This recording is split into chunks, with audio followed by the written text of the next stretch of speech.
This is Jocko Podcast number 346 with Dave Burke and me, Jocko Willink. Good evening, Dave. Good evening. In an airplane, the guy was a mongoose. It's hard to believe if the only Bud Anderson you ever knew was the one on the ground. Calm, gentlemanly, a grandfather, funny, an all-around nice guy. But once you get him in an airplane, he's vicious. Shot down 17. Best fighter pilot I've ever seen. He's also the best friend I have in the world. We go back 47 years, Andy and I. Andy and I developed a rapport flying Mustangs in England, particularly after I was shot down, made my way back, and finally got the okay to finish my tour. We were both small town boys who liked hunting and fishing. We kept finding things in common and developed a tremendous mutual respect. By the time we finished up and went home, we were pretty damn close, although making friends wasn't something either of us went out of our way to do. It was risky in wartime. We lost an awful lot of guys over there. We had the same kind of eyes, 2010.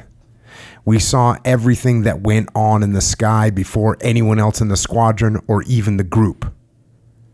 What made Andy unique was that he flew so many missions, logged so many combat hours, and never had a battle damage or aborted mission. An incredible record. It shows what a meticulous professional he is, especially in combat. The same attention to detail is what made him a hell of a test pilot. He had those eyes too, and he developed the combat skills to take advantage of the opportunities his eyes brought him. But luck was also a part of it. Luck plays a big part in anything you do in combat. Some guy you don't see can always sneak up and shoot your ass off. No question, Andy is a very, very lucky guy. Anyone who got through the war was. Generally speaking, getting killed was the least of our worries. When it happens, you don't know anything about it anyway, so what the hell? That's the attitude I think that most of us had. Duty was paramount. Damn it, it's your job. The fact that you might get killed doesn't enter your mind after the first couple times. And so those right there are words written by Chuck Yeager, probably the most famous and legendary fighter pilot of all time. And the words are written in the foreword of a book called To Fly and Fight by Colonel Clarence Bud Anderson, who Chuck Yeager refers to as Andy. Now, Bud Anderson was a fighter pilot in World War II and in Vietnam. He was a triple ace, which means he shot down more than 15 enemy aircraft. He was a test pilot when being a test pilot meant you were the best of the best. He ended up serving over 30 years in uniform. And it is an honor to have him with us here tonight to discuss his experiences and lessons learned. Sir, thank you so much for joining us. It's an honor to have you here. Well, it's my pleasure, Jocko. That's quite the praise from General Yeager you got there. He wrote it. So I guess we can jump into this. I know you were born January 13th, 1922. And right now the date is August 3rd, 2022, which means you got the triple digits in your age, yeah. Up there at 100. That's pretty impressive. What's the keys to your health? No minor vices. There you go. That'll do it. You got some, kind of just to get to know you a little bit, I want to read a little section from the book here. And it says, I was the third of my father's 4 children, born January 13th, 1922 in Oakland, where my mom's parents lived. Friday the 13th it was. If it's an unlucky day, you couldn't prove it by me. I've been pretty lucky. I never was superstitious. It says Clarence Emil, is that right? Emil Anderson Jr. on my birth certificate. but few call me Clarence or Junior, and none call me Emil. When I was young, my family nicknamed me Buddy, which in time became Bud. The men I flew with used Andy because all Andersons are automatically Andy. I can attest to that. The first thing I remember is Lindbergh making it across the Atlantic when I was just 5. I have no idea why somebody flying from one place to another should have made such a lasting impression, but it kindled an interest in airplanes that would last a lifetime. When I was 7, my father took me to Sacramento to a little dirt airfield with one little hangar where a fellow named Ingvald Fagerskad made or supplemented his living by taking people up for rides in a Stearman biplane. The airfield was on Auburn Boulevard near Watt Avenue. I can remember being excited and a little bit frightened. The incredible, intoxicating smell of the gasoline, oil, and airplane dope like a new car smell, and the throaty sound of the engine. Most of all, I remember flying over our house and circling tightly, the pilot standing the plane on its side. It's a pretty awesome introduction to aviation. A biplane was the first thing you flew in, huh? Yes. And so that's just a big, giant, open cockpit. Was your dad with you, or is it only a 2-seater? Yeah, it was a 3-seater. Okay. Yeah, the pilot in the back, and then side-by-side seats Okay. in the front. And he buzzed your house. Yeah. So you could say your dad is partially to blame for your fascination with flying. He supported my likes. Mm-hmm. So what did your mom and dad do when you were growing up? Well, I grew up on a farm, and that's what we did. We farmed.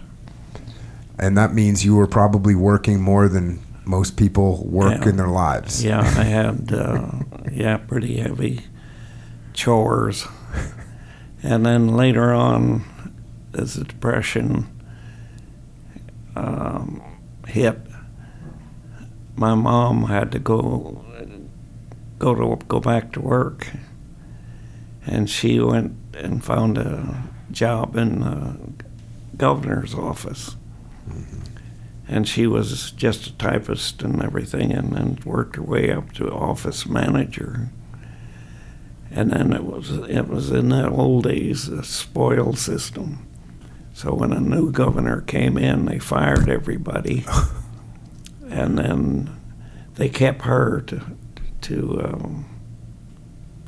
tie in. Got it. And then pretty soon they dropped her salary and everything. But soon they said, "Why don't you stay?" Brought her salary back up, and then she went through about 4 governors like that. Pretty awesome. Yeah, I mean, for the Depression and being in a farmer during the Depression, Yeah. how rough was that for the family? Well, at least we didn't suffer too bad from food because we manufactured food. Right. We raised chickens and grew lots of vegetables and fruit, of course. So a lot of canning. Mm-hmm. And so as a kid, I don't remember being hungry at any time. Wow. Well, that's definitely a good family business to have during the Yeah. Depression, being a farmer. And so, but you still had to go to school, right? Oh, yeah. And I know you played sports in school? I liked basketball, but I was kind of small, so I could only play on the C and the B teams. I could never go to the varsity. But it sounds like, in the book you talk about, it sounds like your dad not only encouraged you with flying, but it seemed like he put a lot of trust in you even as a young kid, a lot of responsibility. I know you. And, I get asked a lot of questions about parenting. And at one point, you crashed your car. Oh, God. How'd that happen? Oh, young and young and scared. Hit the wrong pedal? Well, as you came up, you can't see that here, but there's a double road at the front door, and it always went on the inner road, you know. And so I came around the corner. He's behind the wheel, and I'm over here steering, and you know, with the foot pedal too. And so I come up to go down the road, and it's blocked by a car. So I said, I gotta get over here on the left and get on the bypass, and a big tree was coming up, and I went to the middle and pushed down on the accelerator and ducked my head under the dash, I think. And Dad he was trying to get me to get out of there, you know, but I don't know. It's just a bad thing. But the interesting thing is how he kind of handled that, you know? He kind of got you right back on the horse, as they say. Well, yeah, you know how if you go through a terrifying experience, it's best to get them back online. Mm-hmm. Now, speaking of terrifying experiences for someone that has aspirations of being a pilot, I know there was a plane crash that took place in your hometown. How did that impact you, and how did that steer you away from wanting to be a pilot? Well, I had a buddy down there in Loomis, a nearby town, and he and I were just kind of nuts about anything aviation. Is this Jack? Yeah, Jack Stacker. And so this was something we had to investigate personally. And it was an old Boeing biplane, 3-engine biplane. And he crashed on the side of a hill, not too heavy down. Well, you know, the whole fuselage was there, and the other parts of it kind of were in the area. And so we just had to see what it was like. Yeah, and I guess in those days there's no black box. There's no real way to tell what had even gone wrong. No. But you looked at that and said, still seems like a good job I want. Well, maybe we ought to fly fighters.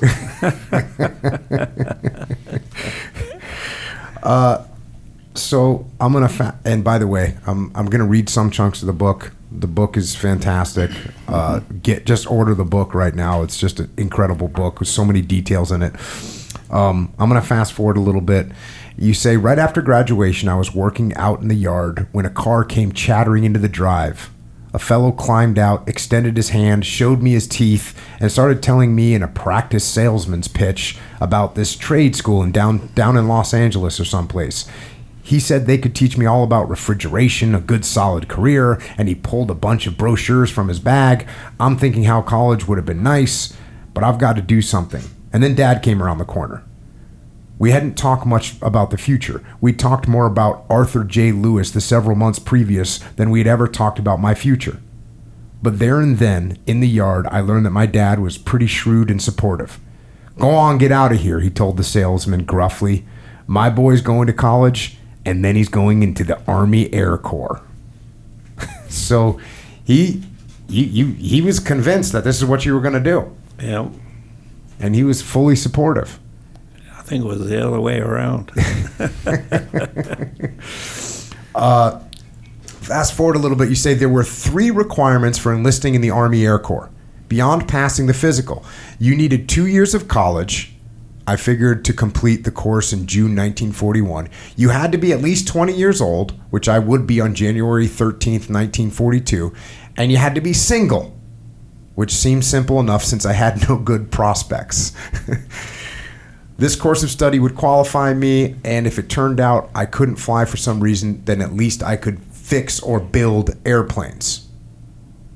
So that's what you're thinking. You're focused on getting into the Army Air Corps. There's some pretty minimal requirements, really, to go and enlist. I mean, not being married, sounds like you were trying the field but hadn't turned anything out yet. So you were all right there. Well, your physical was something you know, your eyes. Mm-hmm. Did you know when they gave you the physical that your eyes were awesome? I can't remember. I think maybe we did go get a air doc to give me a flight physical. Mm-hmm. I don't really remember. Mm-hmm. You end up taking flying lessons, so you're learning how to fly. And you say this, my instructor, Dale Hunter, was an old guy, 24 maybe. I don't remember that learning was terribly difficult. On the daily rating sheets, there were 36 descriptive words or phrases, some positive, some otherwise, all or none of which the instructor could check after each lesson. The 4 he marked after my first flight, March 4th, 1941, were cooperative, rough on controls, careful, poor coordination. On March 27th, the day that I soloed, he put a mark by erratic. By the end of May, after 37 hours in the Cub, he would check only eager to learn and consistent. I don't remember a lot of compliments, but I soloed after the standard 8 hours of instruction, did everything pretty much by the numbers, got my license, no problem. So there you go. You're learning how to fly pretty quick, it seems like. Yeah, I was, I guess, 17 or 18. Yeah. It was a government program, civilian pilot training program, and with no commitment, no finance. Well, I think it was a insurance policy for my parents, $9.50, and was a pretty good deal. So I globbed onto it while I was going to junior college. So what year was that you soloed for the first time? 41. So that was 1941. Yeah. So spring. So when did Pearl Harbor happen? So it happened December 7th. Yeah. So you were already flying, but you weren't old enough to enlist yet. Correct. When I went to work. My college training qualified me to be an aircraft mechanic. It was a technical school, mm-hmm. part of a 2-year thing. And the Sacramento Air Depot was building up as a depot.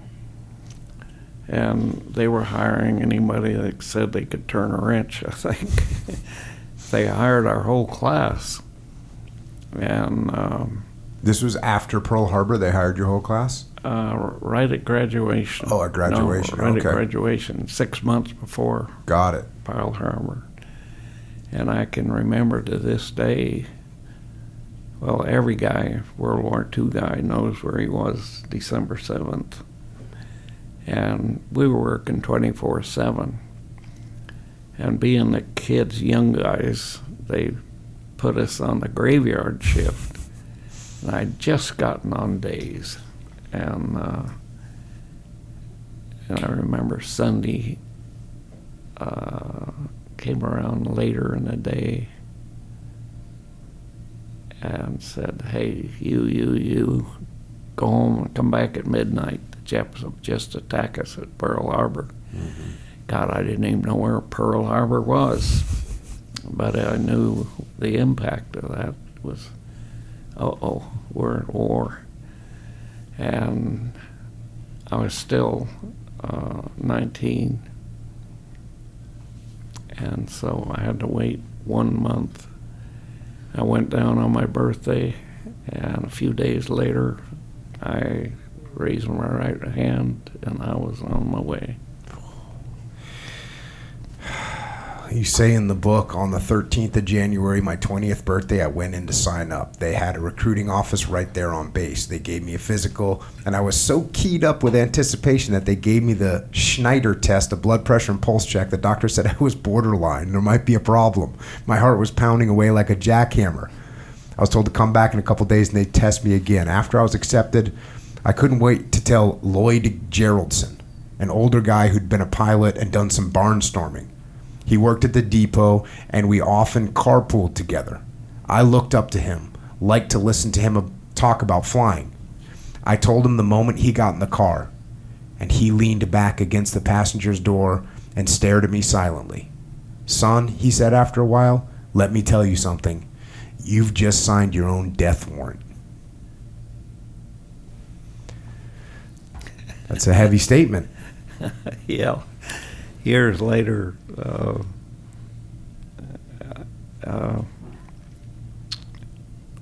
we talked about it years later, and he said he doesn't remember saying that. He was just throwing it out there. It had a little impact on me, but not much. So then you start flight training. Yeah. And was all the flight training down in San Diego? Just my primary. Okay. So you go down there, and from the book, it sounds like you already knew how to fly. Yeah, So got a private pilot's license. did that make it just a lot easier than the other people were having?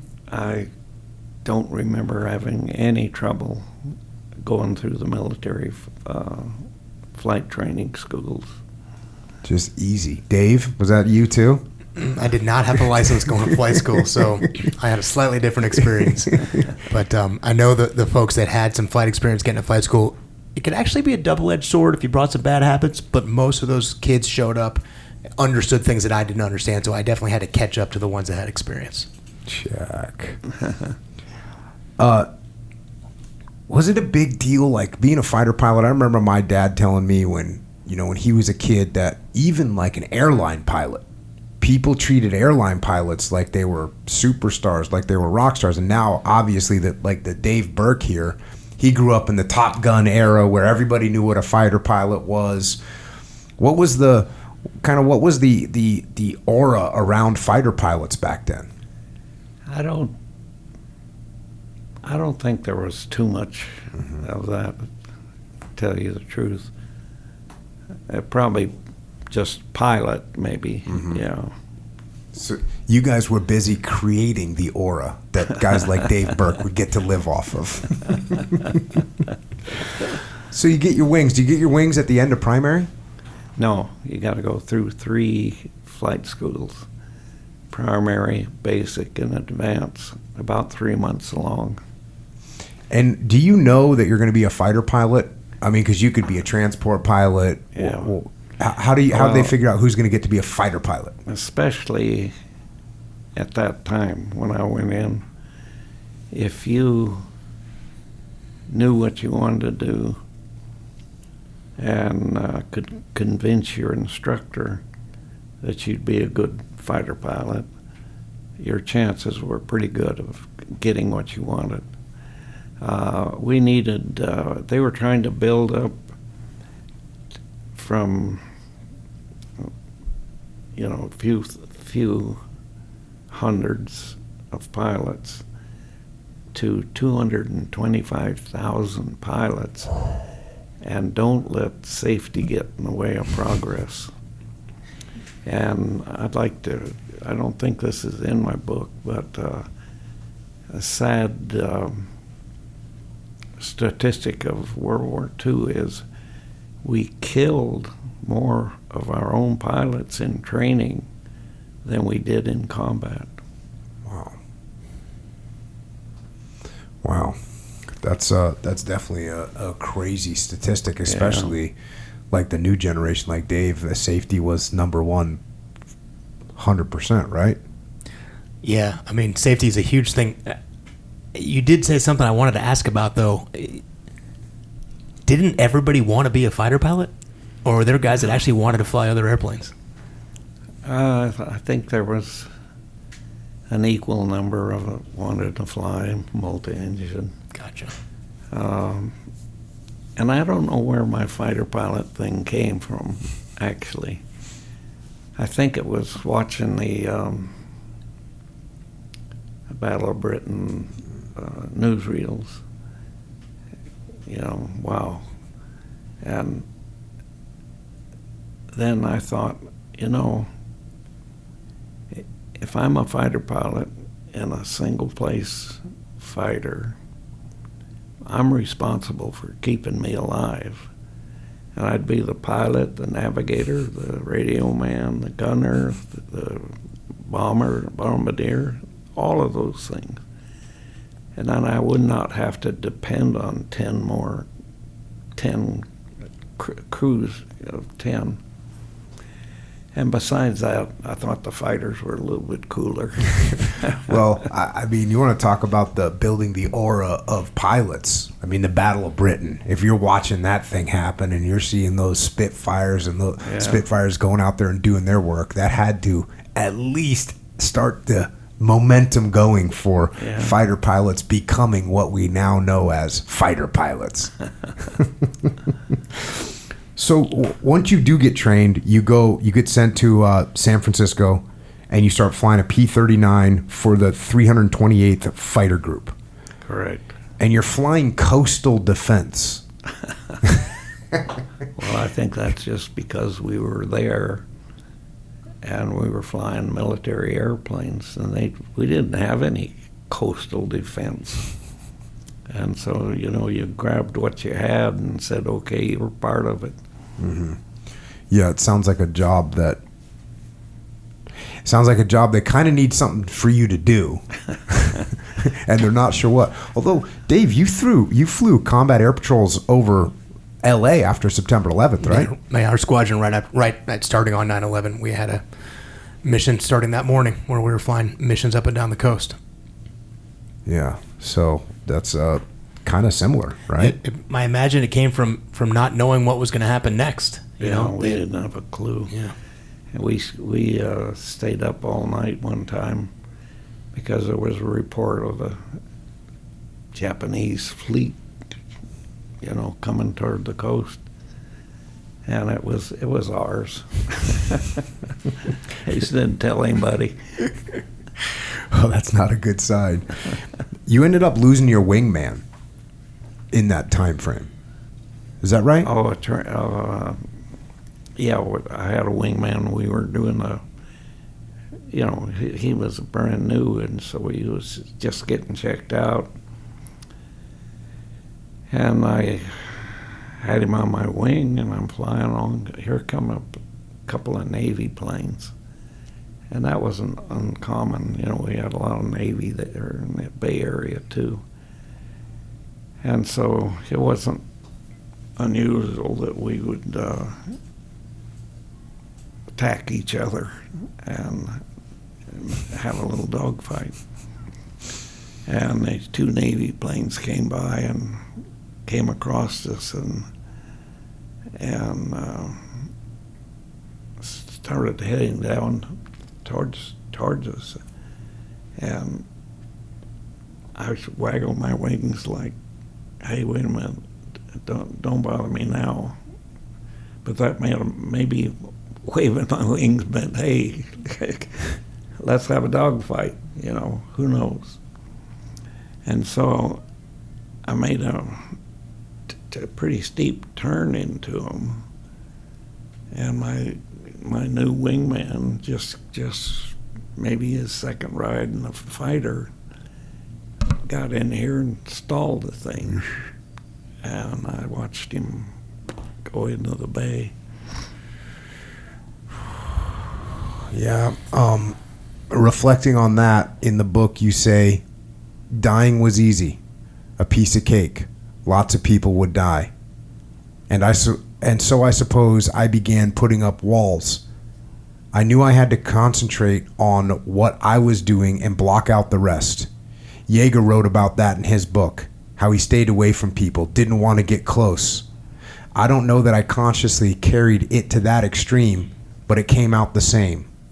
If you fly airplanes, drive race cars, do stunts for movies, or maybe walk a high wire with the flying Walendas, Anything truly hazardous, then losing friends goes with the territory. We're talking serious stress here, and you either cope or you don't.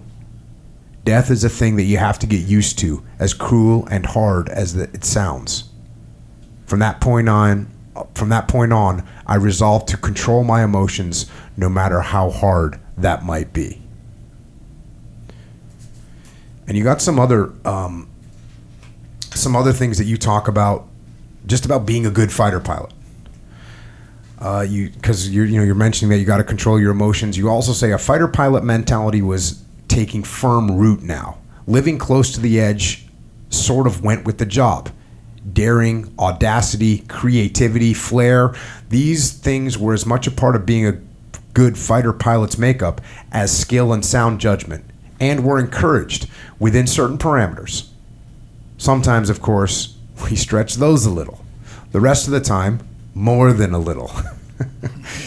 You measured a pilot by his formation flying as much as by dogfighting. Some guys would weave in and out, just couldn't hold it there. And some, the talented ones, could stick to your wing like paint. You'd bank and go down, and the good ones would stay right there, no closer, no farther away. This was wartime, however, and there was the other kind too. We needed pilots, so there was a reluctance to wash people out, and even more so once they'd gotten their wings. Marginal pilots slipped through, not many, and almost no truly bad ones, at least not in fighters. But there were pilots that made you uncomfortable wingtip to wingtip. Chuck Yeager was in the first group of pilots that joined us at Tonopah. We had only 6 months more experience than the guys straight out of flying school, but that was a lot. We knew how to fly P-39s. The new guys hadn't seen one. Some found the transition tricky at first, but not Yeager. Chuck became the yardstick by which we would measure the rest as they joined us, several each month. Yeager could fly. Right from the start, he was pretty impressive. Yeager and Chuck McGee had been flying sergeants, graduates of a program for non-commissioned officers. Then someone decided pilots had to be officers, so they made up a rank, flight officer, equivalent to a warrant officer, 1 grade below second lieutenant. So these guys were unusual, what we called blue bars, after the color of their insignia, the 2 lowest ranking pilots in the squadron. He was from West Virginia and had a terrible drawl. Over the years, I got the impression that he loved to use it, never tried to hide it, practiced it for all I knew. He had such a distinctive voice you had no trouble picking him out on the radio. And he had those eyes, hunter's eyes. Most of the aces could pick up far-off airplanes a little quicker than the rest of the men. But as often as not, it was Yeager, spotting the enemy first and announcing it over the radio, making it sound like the Grand Ole Opry. When it wasn't him calling them out, it was usually me. So that's a big deal to have the eagle eyes that you guys had. Yeah, it really was. When you think about it, we didn't have any kind of a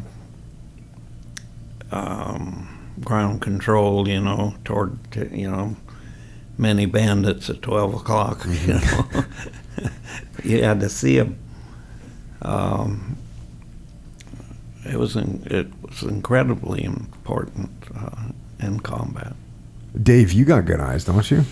I was given the gift of really good vision, and so. But it's not as important now. No, because you just get basically in a modern. You just got to be able to see the screens in front of your face, right? Thanks. I would not draw a comparison to what Colonel Anderson needed in terms of the vision, but having good eyesight, even today, is a huge advantage, because at some point, all the computers, all the information you were talking about, even someone on the ground telling you where to go and where to look, eventually you have to see him yourself.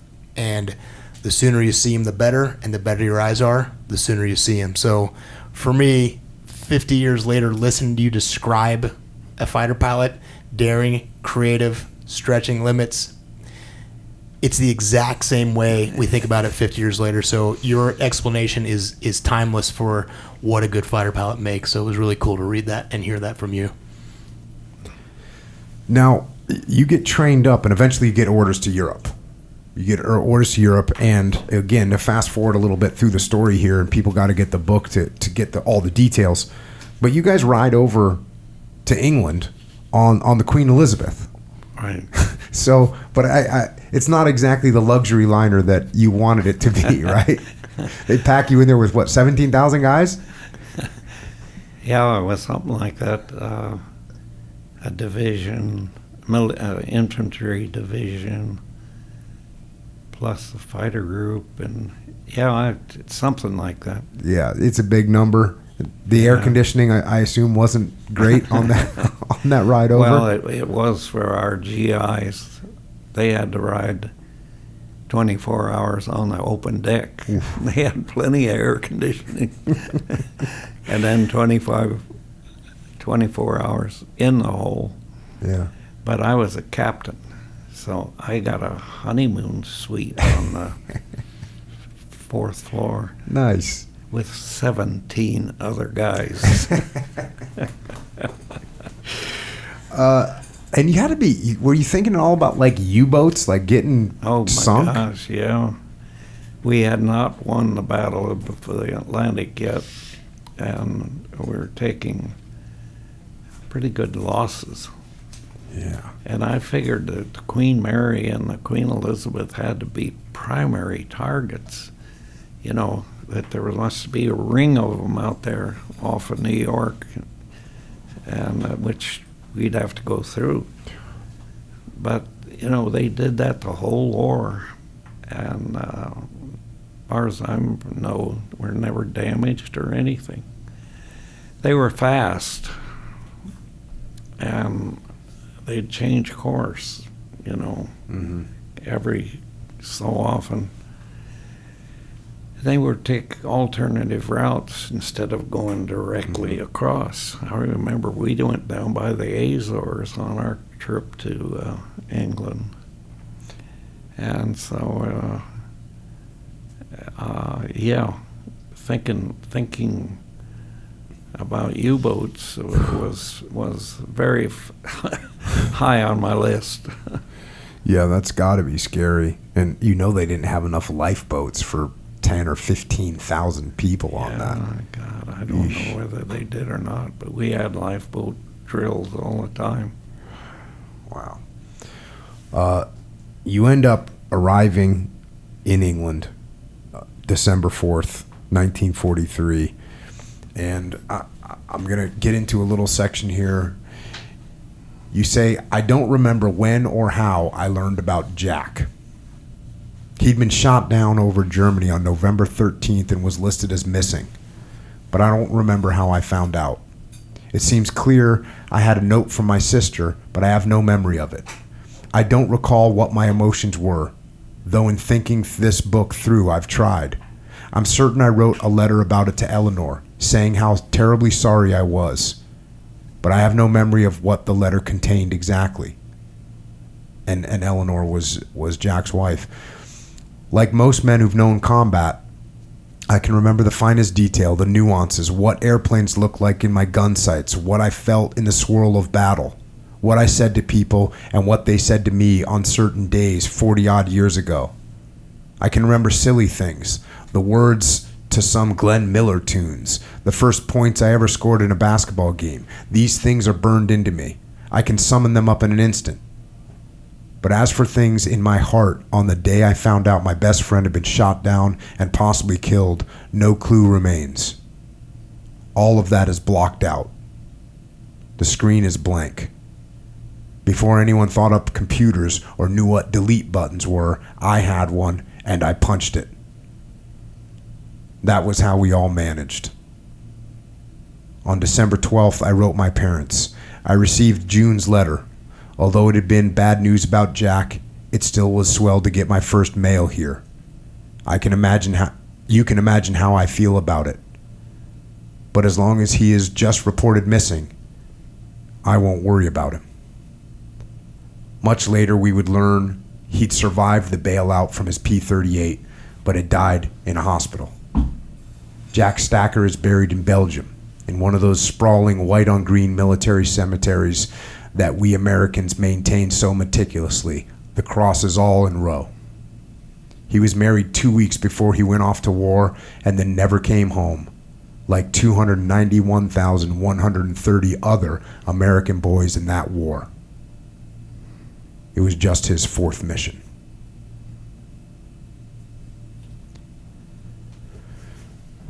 So this is Jack, the boy that you grew up with, the boy that you were obsessed with airplanes with, the kid that you both wanted to go and fly.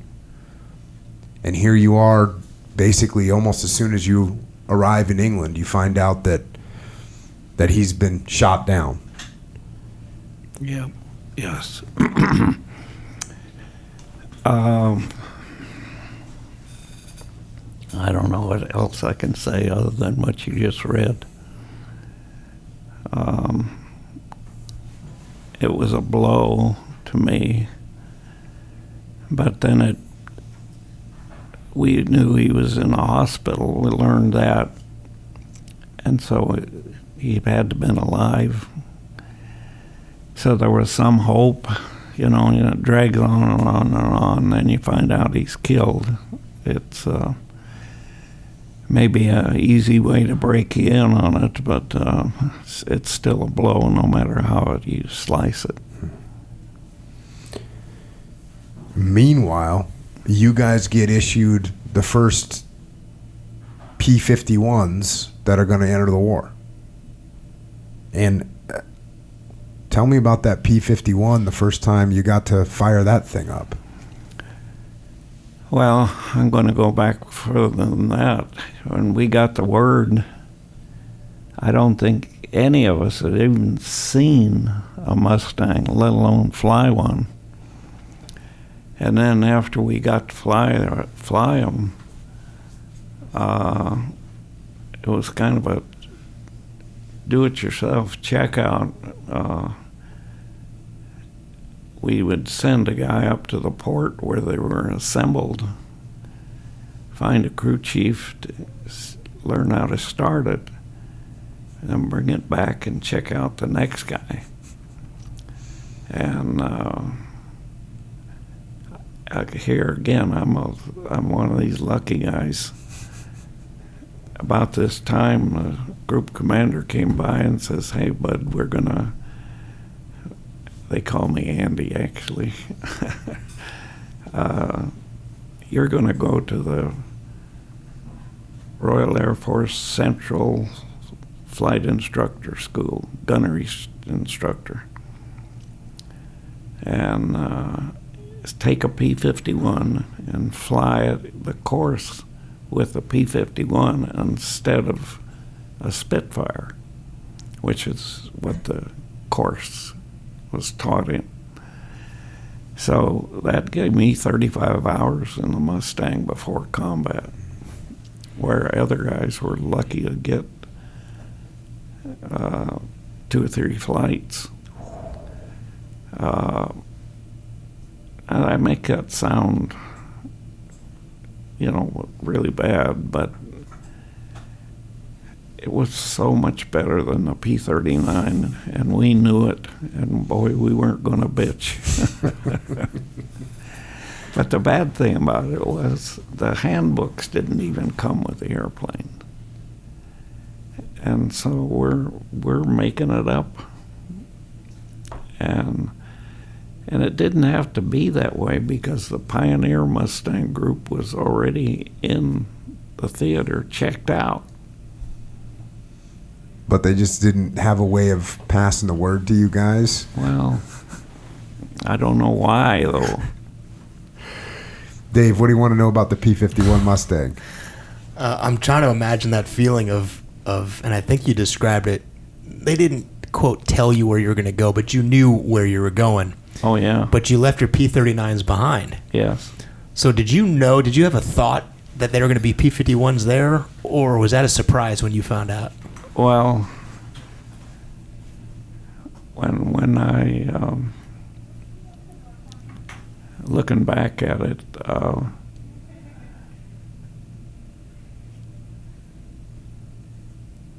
we wondered where we would go, with P-39s, and be in North Africa or South Pacific, where they were being used. And so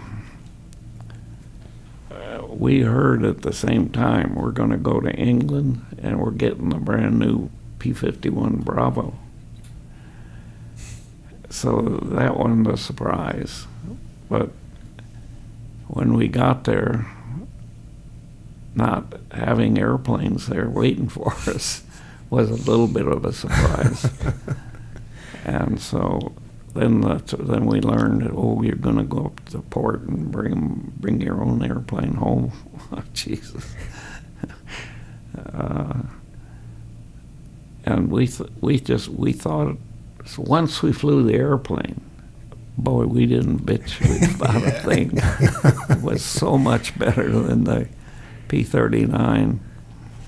You know, we didn't want to get bitch too much. Said, okay, guys, you can go to Africa and fly your old P-39.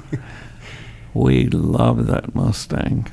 God, it was a great airplane, and it was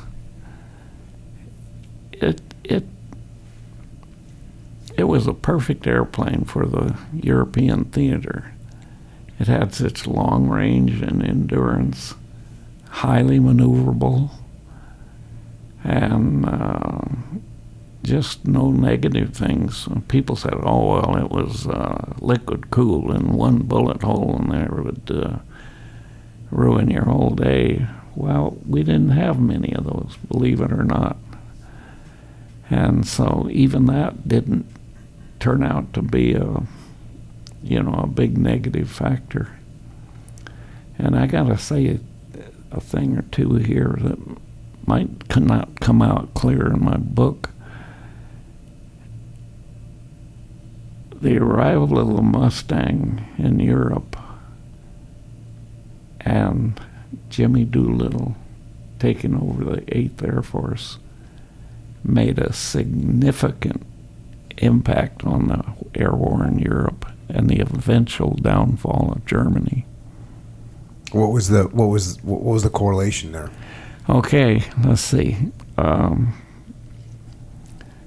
late '43, the 8th Air Force, with their B-17s, B-24s, had a bombing halt. They stopped doing what they were doing. And their mission, they were supposed to kill the Luftwaffe so we could have the invasion of Europe. And you can't go without it. You got to kill the enemy's air. And the way they were trying to do it was they thought they could do it alone. They thought they could go without a fighter escort or anybody. And they forgot to tell the Luftwaffe about it, and they were having tremendous losses. So they had a bombing halt and said, okay, we got to have escort. And they said, oh, by the way, the Pioneer Mustang group is over here in Europe in the 9th Air Force, which was the tactical Air Force that was going to go with the invasion. And they put the Pioneer Mustang was signed to it, the 9th Air Force. They said, we understand they have pretty good range and everything. Why don't we try them? So they loaned the 354th Fighter Group, the Pioneer Group, to the 8th Air Force. And they were so wildly successful that the 8th Air Force demanded that they get P51s. We're the next one coming. So we go almost directly to the 8th Air Force. We were assigned to the 9th for a short time. And when we got our airplanes, then tactics. The 8th Air Force was in charge, and the 8th Fighter Command told us how to escort. They said, we want to see you. We want you close. When the enemy comes in, we want you to drive it away. And when just drive them away and then come back. You know, is this being videoed? Yes, it is. People to be able to watch your hands. Fighter pilots can't tell their story without using their hands. It's impossible. If I had to put my hands down here, I couldn't tell you. We would just stop recording. We'd be at the end. No, we can see you. And they can see you. And so... so their tactic was we actually had an altitude limit. We could take them to 18,000 feet. If you hadn't shot him down, break it off, come back up. It wasn't the way to do it, as it turned out, but we do what we're told. And further, they were their ideas of they had all this strategic air command was their basic thinking, that the bombers could go in, didn't need help. They could destroy the enemy's war-making capability, and the troops could just walk in. Well, like I said, they didn't tell the Luftwaffe about it. So they were even so upset. They were bombing factories, oil, anything to do with the production of fighters, or just fighters on the ground, inventory. So the chief of staff was so upset about it, he had given them several written instructions. You got to kill the Luftwaffe. And they just weren't doing it. So they fired the 8th Air Force commander and brought in Jimmy Doolittle, who had a personal talk with the chief of staff. And he said, Jimmy Doolittle, the mission is to destroy the Luftwaffe. I don't care how you do it. And so he was, well, you guys all know who he is and what things he'd done. The Doolittle raid shortly after Pearl Harbor, incredible stuff. Blind flying.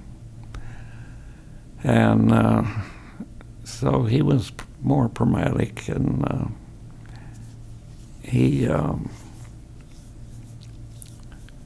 came down to, I didn't know this, I read it in his book later.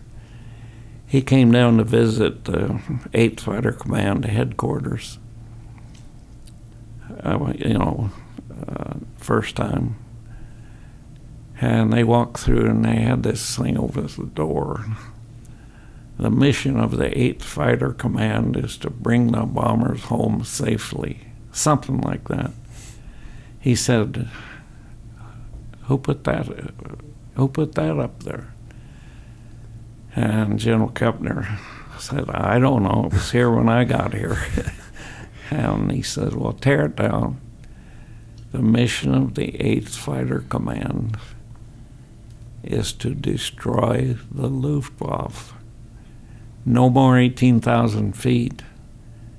Now it was pursue and destroy. That was the official, our orders were now, you fighters, you're turned loose.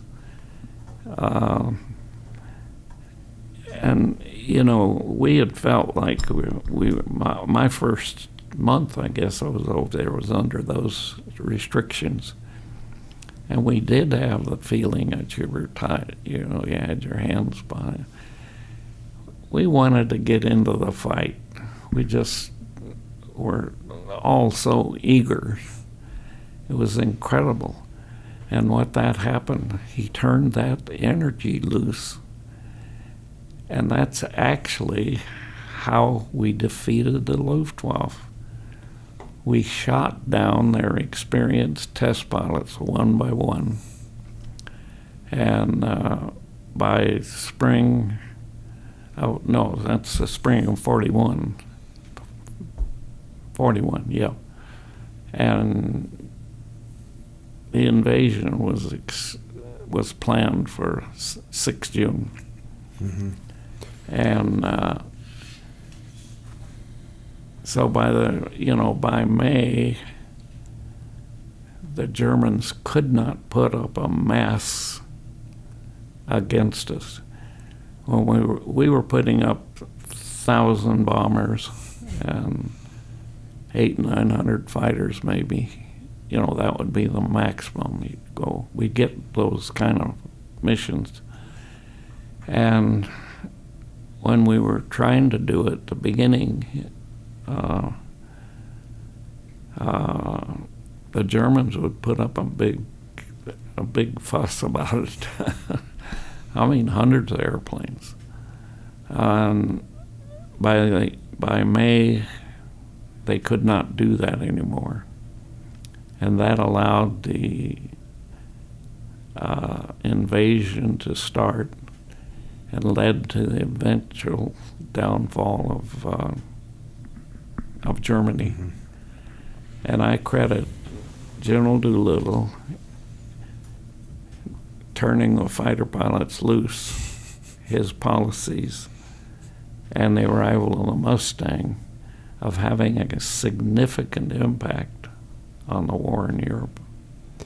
When you guys took the Mustang out, when you're flying it, how much intel did you have about the enemy fighters? Did you know when you got that Mustang up going as fast as it could go, did you think to yourself, or did you know, hey, the Messerschmitt can only go this fast, the Junker can only go that fast? Yeah. Did you nowadays we kind of analyze, maybe even overanalyze the enemy, but we have pretty good intelligence about what their capabilities are.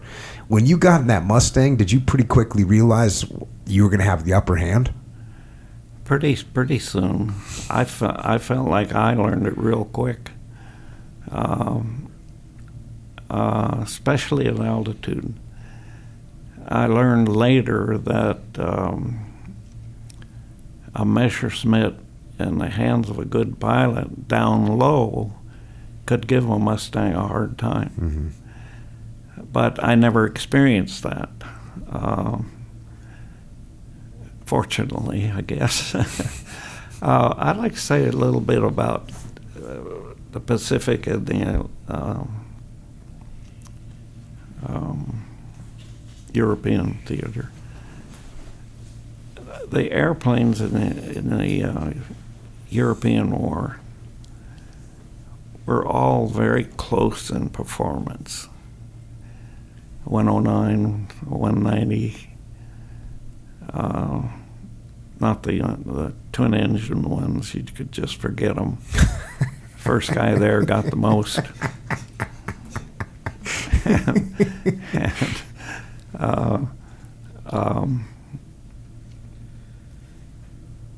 Compared to the Zero? Yeah, where you had to, we had it, were faster and could climb higher than they were. But don't turn with a Zero, is what I get. I never had to, but that's what I heard. Intelligence reports.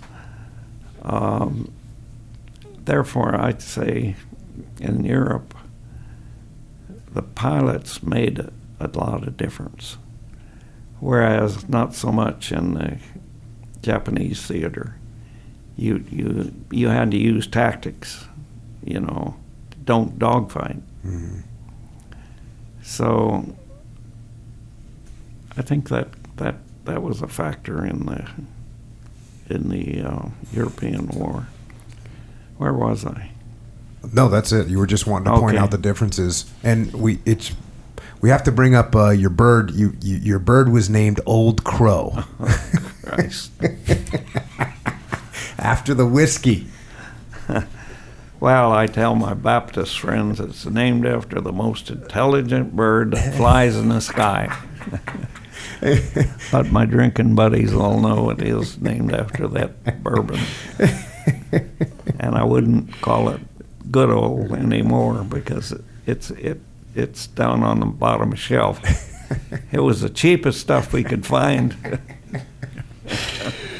Yeah, it's great. These pictures of your bird.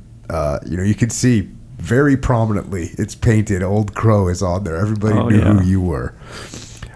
Just talking about these bomber escort missions a little bit. You go over some of this stuff in the book, but the bomber crew tour was 25 missions. That's something that a lot of people talk about. That if you were in a bomber crew, you had to go and execute 25 missions. If you got through 25 missions, you were done. You could go home. Now, what's interesting is as you pull the thread on that number, well, they expected and anticipated that on each one of these big bombing missions, there was going to be 4% losses. So what does that mean? You take somebody with a 4% chance of getting shot down, you multiply that times 25, and you get 100% chance of getting shot down is what they had these bomber guys doing. And what's even scarier than that was that the actual life expectancy, the actual number that you would get shot down on was between 12 and 14 missions. Yeah. So the 4% was a low number. Now, interestingly, my great uncle, who I'm named after, his name was George Gretton. My middle name is Gretton. He was a bombardier in the 306th Bomb Group, and he flew in a B-17, which was known as Tar Heel Peggy. And Tar Heel Peggy was shot down on April 24th, 1944. And this was right when you were flying in that area. I don't know if you flew on that day, but he was shot down April 24th, 1944. There was 10 crew members on board, as you were talking about. 5 were killed. 5 were made it out, parachuted down, became POWs. That actually includes my great uncle, George Gretton. He was a POW and he survived prison camp and eventually came home. But that job that you guys had to go and protect these bombers that were going in, and you mentioned a little bit of the scale. Here's the scale of some of these missions that you all were doing. There was this operation which was called Operation Argument, which you refer to in the book as the Big Week. That started it. So the Big Week, on one of these, one mission, this is one mission happening, 417 B-17s hit one set of targets. 314 B-17s hit another set of targets. 272 B-24s hit another set of targets. So right there, you've got almost 1,000 bombers heading in. And they were escorted by 94 P-38s, 668 P-47s, and 73 P51 Mustangs. This level and scale of combat is something we can't, my generation, Dave's generation, we can't even comprehend what it means to have 1,000 aircraft. Dave, what was the most number of aircraft you had in the sky over Iraq or Afghanistan? The missions it was probably a big one was in the 20s. 24 airplanes. I was a mission commander for 24 airplanes, and that was a handful. Yeah. So what does it look like when you're in the air with close to 1,500 or 2,000 aircraft?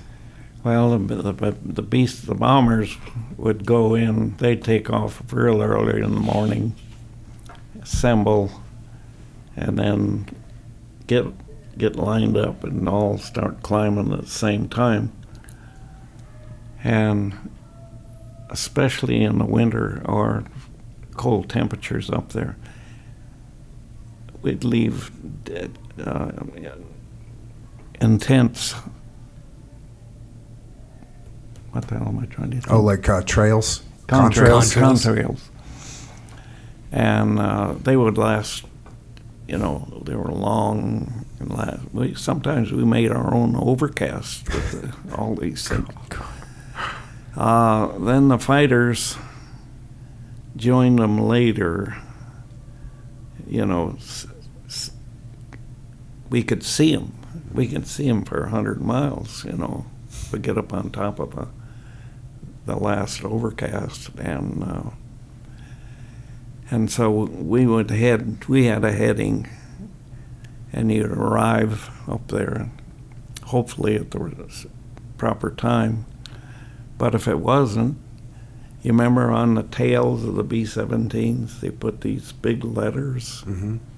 square D, A, big letters. We would join, see what the letters were, and then fly up and down and find ours. God. It sounds it sounds hard, but actually when you're doing it every day, it wasn't so bad. Just kind of routine. Go up here, okay, oops, that's not ours. Go up here and there, go back. And would you be assigned to one bomber or like a group of? No. How many would you and your team be covering? Well, that's a good question. They flew in little 3-ship Vs, and there'd be about 60 of those.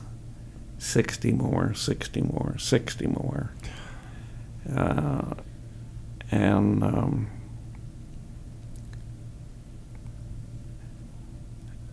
We would, God, I don't know. You covered just as. How many different radio frequencies would you have? 4. 4 different radio frequencies, and you just flip from channel to channel. Was there a common frequency? How can you have a common frequency with 1,000 or 2,000 aircraft? Well, that was a emergency channel. Got it. Everybody and his brother was on it. That must have just been like filled with chatter the whole time. Yeah, that was really. And then you had a bomber fighter. Then we had our own channel, and we used that sometimes to come home. We'd get a steer. We'd get a practice steer, What do you mean by that? What's a practice steer? Just terminology. But what does it mean? I don't know what it means. Dave, you know what it means? I think he's talking about giving you a vector so you knew which way to go to get back to where you needed to be. Yeah, and you wouldn't want to say. You didn't, yeah. You wouldn't want to say, I really need this now. It was a practice. You don't want to admit you need a heading, so here you go, give me a practice steer, and they go, why don't you go 180? And that was them telling you how to get home without having to admit it. Oh, okay. You probably use somebody else's voice when you're asking for those practice steers, so you didn't sound like yourself. Yeah, it's just hard for us to even imagine 2,000 aircraft in the sky. When you're flying in? What's your first indication? How do you know the enemy's coming? Is it the anti-aircraft that starts to come up? The ACAC? No, you got that all the time. It's just happening. Whenever they flew over the wrong place. And is that just a matter of chance, whether it hits you or not? The fighters, we didn't worry too much about the flak. That really was after the bombers, but they would shoot at us too. You were talking one time about looking off in the distance, and it looked like little gray puffs of smoke. You'd see hundreds of airplanes, and you and I guess probably Chuck Yeager more than anybody, but you could see the enemy aircraft coming, but it didn't look like airplanes at first. I think your description was almost it looked like little clouds. Yeah, and it used to be that was a little 100-ship cloud. That's another thing that that we had to get used to. In practice, we were lucky to sometimes get 4 ships up to practice formation. That was a big deal, a 4-ship. We did a lot of 2 for formation training. And every day in England, when we flew with 16-ship formation per squadron, 3 squadrons, lead, one over here and one over here, and 2 spares. They flew across the channel, turn around, if they weren't needed, and fly through 2 or 3 layers of overcast, probably more likely than not. And we had never flew. I think I can remember flying in a group formation one time in training. Were there mishaps with fighters hitting each other and American fighters and bombers just on the way over to the target? Did that happen, or was it pretty well coordinated? Guys figured it out really fast? It was pretty good, considering. But my own flight, I lost a wingman. 2 flights here, and climbing through, and somehow these 2 guys drift together. One of the worst ones I ever saw was B-17s. You know how you can have days when you can look down and see pretty good, but you can't see forward? Well, there was a lot of those. And we see these 2 columns of B-17s. We're sitting up here, and they're going along at the same rate. So you can see it looking down. Yeah, and they're same altitude, and they're going. And they got a mission recall, canceled the mission. And these guys went like this. Oh my God. You could see it coming, you know. Nothing you could do. And, you know, they lost about 4 airplanes right there. That was a hell of a sight to see a bomber go down. I mean, to us.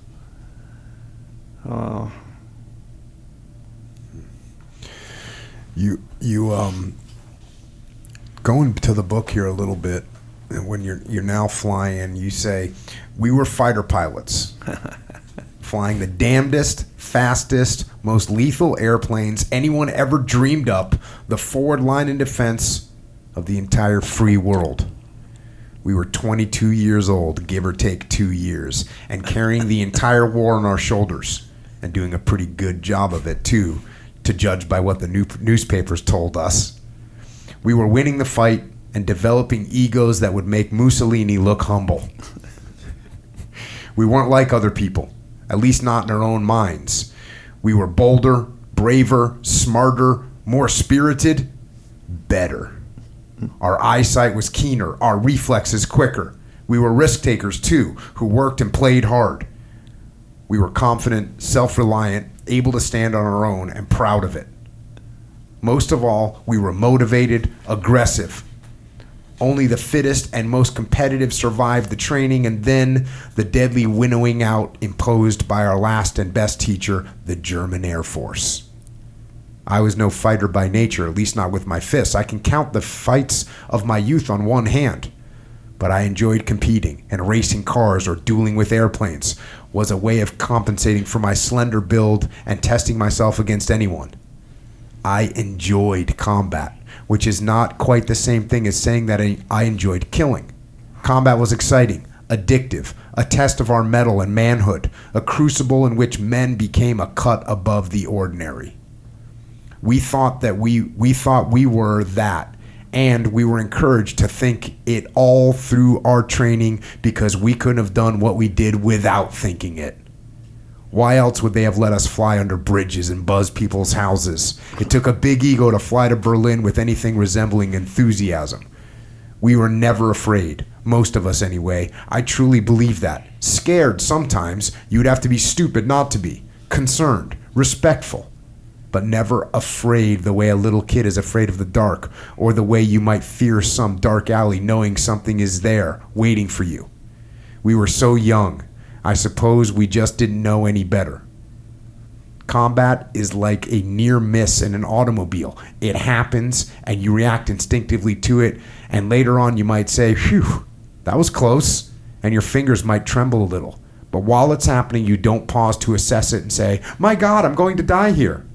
There simply isn't time. You just do what you have to do. I never saw a man crack, not in our group. I don't remember anyone standing down because he was what we called flak happy. There was a guy who lost a brother and wept openly every so often about it. But he flew. He did his job. Nobody had to be lifted out of his cockpit, frozen up, staring. Stress, at least in our corner of England, wasn't what Hollywood might have you believe, although it was there, no denying it. So there's the attitude. You know, you point something else out in here. Fighter pilot, right? Yes, sir. This is like I have to deal with Dave all the time on this stuff. It couldn't. The description couldn't be better. It's written perfectly. You also mentioned in the book, and I don't think I have it marked out to read, but you talk about how when you look at the films that they made after the war, all the pilots are 30 years old or 35 years old, you know, in the famous World War II fighter pilots. And you say it was a bunch of kids that were 20, 21, 22 years old. Yeah. That's right. I'm going to go to a little combat here. Flying skill, I've always felt, meant more in Europe than it did in other theaters where the airplanes had differing strong points. The P-38 was successful in the Pacific, although it couldn't turn with a zero because it was much faster when diving. Its pilot could attack from above and then keep going, and the Zero had no chance of catching it. Same with the P-40 earlier on. The Focke-Wulfs and Messerschmitts had more speed. The Pacific tactics wouldn't work on these aircraft, and the P-38s was much less effective against them. To beat them, you had to turn with them, like I'm turning with this 109 right now northwest of Hanover.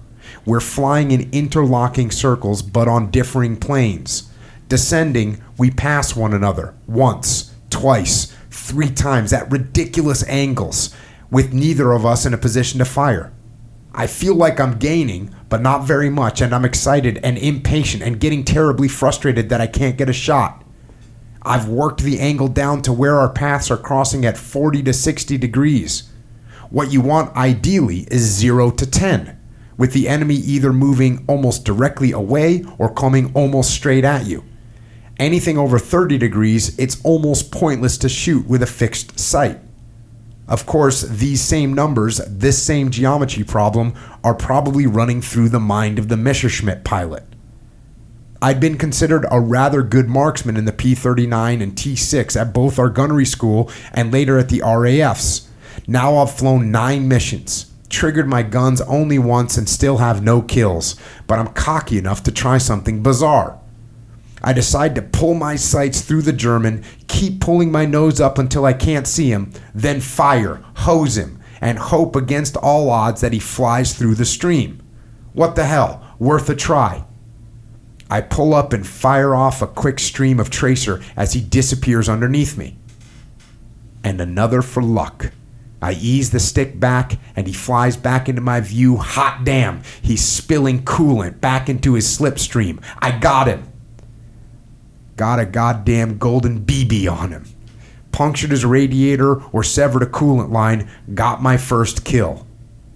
And while I'm whooping like I just scored the touchdown that won the Rose Bowl, he throws the canopy off and bails out. His 109 goes straight in, exploding. That's your first kill right there. Still putting a smile on your face. You haven't read the rest of it there. Well, yeah, after this, a guy sneaks up on you, but luckily it's another P51, right? Yeah. Yeah, what happened afterwards, I felt, oh, golly, here's a guy, he's flying close formation with me right now. He pulled right up there pretty quick after the kill. And he's down low, he had his mask off, and he was grinning, and he gave me something like that, or I don't know, it didn't. And I thought, wait a minute, did he shoot that thing down out from under me, And I thought, my shot had to be the luckiest shot in the world, to be able to blindly get that lead and then see him come through. So all the way home, I convinced myself I probably did not shoot that airplane down, that he got it. And it was Johnny England Air Force Base. That was the guy that the base was named for. And so I get home, he's in a different squadron, and I get home, I make a claim to the intelligence officer briefing, and then I said, but just hold it, I got to go get confirmation from a guy that obviously saw what was going on. So now I'm riding, going in the Jeep over to the officers club. And Can you tell who the other pilot is, or you just know what squadron he is? no, I knew who he was. Oh, so you could see him. You're that close to him. You look at him, it's like, and it's Johnny England. Yeah, what's he up? had his mask, and I could see the name on his airplane. He already had 2 kills. And so I think, how am I going to bring this up? You know, am I going to say, hey, you asshole, you could bleep this out. You're good. You're good. We're amongst friends. Hey, asshole, did you shoot that thing down out from under me? Or, you know, just how am I going to put it to him? So I go in the officers club, and he's over here. He sees me, and he comes running over to me, and he says, Andy, he says, that was the best shot I've ever seen. You got that guy out there about 60 degrees angle off. I said, oh, Johnny, you know, lucky shot. And as soon as we were through, I rushed to my phone and I got my first kill. There you go. Did you guys put the swastika on your plane, the little mini swastika for a kill? Very quickly. Very quickly. Hell yeah. Oh, that's awesome. Yes. You got a section in here that it's about another dogfight, and I believe it's probably the one you remember the best. It's called the Straight Up Encounter. Oh, yeah. And I've got to read this. This is just an incredible situation here. And I'm going to go to the book. I am in this steep climb, pulling the stick into my navel, making it steeper. And I'm looking back down over my shoulder at this classic gray ME 109 with black crosses that is pulling up too, steeper. The pilot trying to get his nose up just a little bit more and bring me into his sights. There's nothing distinctive about the aircraft. No fancy markings, nothing to identify. It is the plane of an ace, as one of the dreaded yellow noses like you see in the movie. Some of them did that, I know, but I never saw one. And in any event, all of their aces weren't flamboyant types who splashed paint on their airplanes to show who they were. He was someone who was trying to kill me, is all. So I'm looking back almost straight down now, and I can see this 20 millimeter cannon sticking through the middle of the fighter's propeller hub. In the theater of memory, it was enormous. An elephant gun. And that isn't far wrong. It is a gun designed to bring down a bomber, one that fires shells as long as your hand, shells that explode and tear big holes in metal. It is the single most frightening thing I have seen in my life, then and now. But I'm too busy to be frightened. And I am extremely busy up here, hanging by my propeller, going almost straight up, full emergency power, which a Mustang could do for only so long before losing speed, shuddering, stalling, and falling back down. And I am thinking that if the Mustang stalls before the Messerschmitt stalls, I have had it. I look back, and I can see that he's shuddering, on the verge of a stall. He hasn't been able to get his nose up enough, hasn't been able to bring that big gun to bear. Almost, but not quite. I'm a fallen down dead man, almost, but not quite. His nose begins dropping just as my airplane too begins shuddering. He stalls a second or two before I stall, drops away before I do. Good old Mustang. He is falling away now, and I flop the nose over and go after him hard. We are very high by this time, 6 miles and then some, and falling very, very fast. The Messerschmitt had a head start, plummeting out of my range, but I'm closing up quickly. Then he flattens out and comes around hard to the left and starts climbing again, as if he wants to come at me head on. Suddenly, we were right back where we started. A lot of this is just instinct now. Things are happening too fast to think everything out. You steer with your right hand and feet. The right hand also triggers the guns. With your left, you work the throttle and keep the airplane in trim, which is easier to do than to describe. Any airplane with a single propeller produces torque. The more horsepower you have, the more prop will pull you off to one side. The Mustang I flew used a 12-cylinder Packard Merlin engine that displaced 1,649 cubic inches. That's 10 times the size of the engine that powers an Indy car. It developed power enough that you never applied full power sitting still on the ground because it would pull the plane's tail up off the runway and the propeller would chew up the concrete. With so much power, you are continually making minor adjustments on the controls to keep the Mustang and its wing-mounted guns pointed straight. It's a little unnerving to think about how many things you have to deal with all at once to fly combat. So the Messerschmitt is coming around again, climbing hard to his left, and I've had about enough of this. My angle is a little bit better this time. So I roll the dice. Instead of cobbing it like before and sailing on by him, I decide to turn hard left inside him, knowing that if I lose speed and don't make it, I probably won't get home.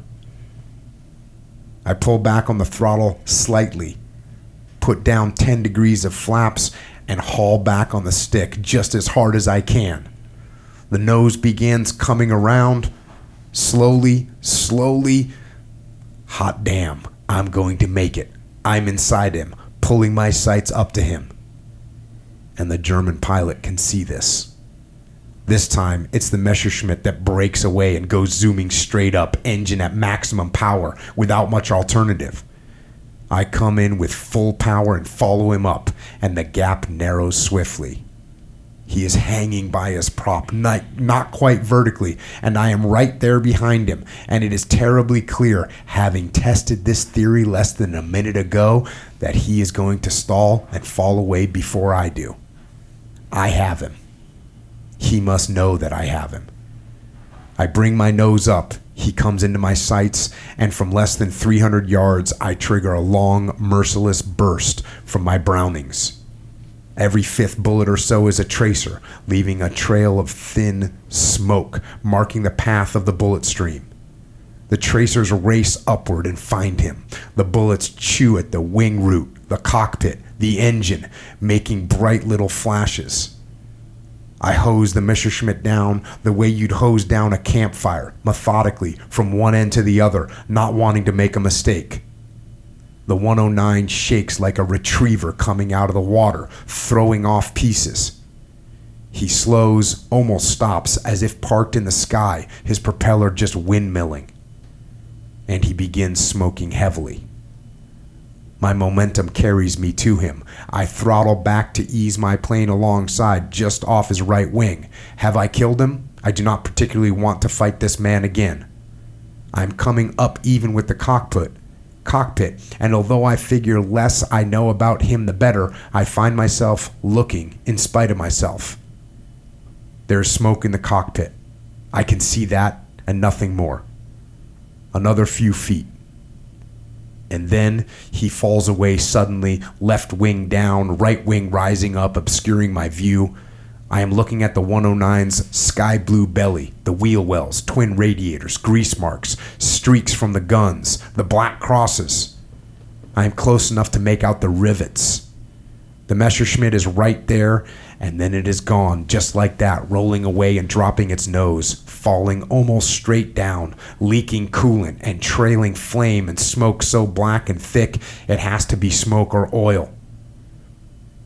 It simply plunges, headed straight for the deck. no spin, not even a wobble, no parachute. And now I am wondering. His ship seems a death ship. But is it? Undecided, I peel off and begin chasing him down. Did I squander a chance here? Have I let him escape? He is diving hard enough to be shedding his wings, harder than anyone designed those airplanes to dive, 500 miles an hour and more. And if 109s will stall sooner than the Mustangs going straight up, now I am worrying that maybe their wings stay on longer. At 25,000 feet, I begin to grow nervous. I pull back on the throttle, ease out of the dive, and watch him go down. I have no more stomach for this kind of thing, and not right now, not with this guy. Enough. Let him go, and to hell with him. Straight down he plunges from as high as 35,000 feet through this beautiful, crystal clear May morning toward the green-on-green checkerboard fields, leaving a wake of black smoke. From 4 miles straight up, I watch as the Messerschmitt and the shadow it makes on the ground rush toward one another. And then, finally, silently, they merge.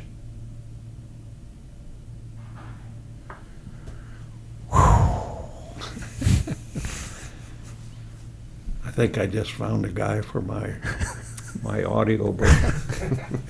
I know how you feel. That's just, yeah. Dave, what's your breakdown of that? It's give us a breakdown. I'm actually just, I'm kind of at a loss for words, and I know this sounds, maybe even sounds a little arrogant. I can picture what he's saying. So even when he's talking about, you're right here, sir. Even when you're talking about looking down your wing line, seeing his nose come up to you, and you know, if he's got 2 or 3 more degrees on you, which is kind of like a matter of inches, really, in an airplane, that he's going to get, that this Messerschmitt's going to get a shot, and the sinking feeling that comes with seconds later, the elation of watching him shudder, and you know that he can't keep his turn, even the angles and the fall. So your ability to get another pilot to see through their eyes what you're seeing is remarkable how well it is written in a way to describe it so I can feel what you're seeing, not just see it. It is just unbelievable to listen to you describe that, and then the shadows merging with the airframe, and then at your altitude, there's probably a fireball, but you don't hear anything, and everything in between there is just... I have never seen something written well enough to see it with my own eyes as what you wrote in that dogfight. It's really amazing for me to hear it, and I'm really grateful that you have the ability to get that on paper and capture that forever. We may blame Joe Hamlin. Joe Hamlin, yeah. Well, he didn't fly the airplane. I know that. Well, the stories are all mine. And when it came to, when we first had to get together, and he'd go home and write a couple of chapters, and then we would come back and review them. And I said, Joe, this word isn't even in my inventory. And we'd go on, and I'd just say, I don't even know what that means. And we had that, and then when it came to the flying, he would try it, and I said, Joe, give me a yellow pad over there. And I'd write it all out in longhand. I said, don't change a word. But after we got together so many times, he really got into my head. Yeah. And he did a marvelous job. Mm-hmm. And then even when I said, don't change a word, sometimes he'd try. And I might or might not leave it, because he is a good writer. Absolutely. Yeah, no, I would have taken my book and say, I was born on January 13th, 1922, blah, blah, blah, blah, blah, blah, blah, blah, you know. But, you know, the way he mixed it through the book, Right. I think was really good. Yeah, no, that's the, just for everyone that's listening, that's the co-author of the book that helped write the book.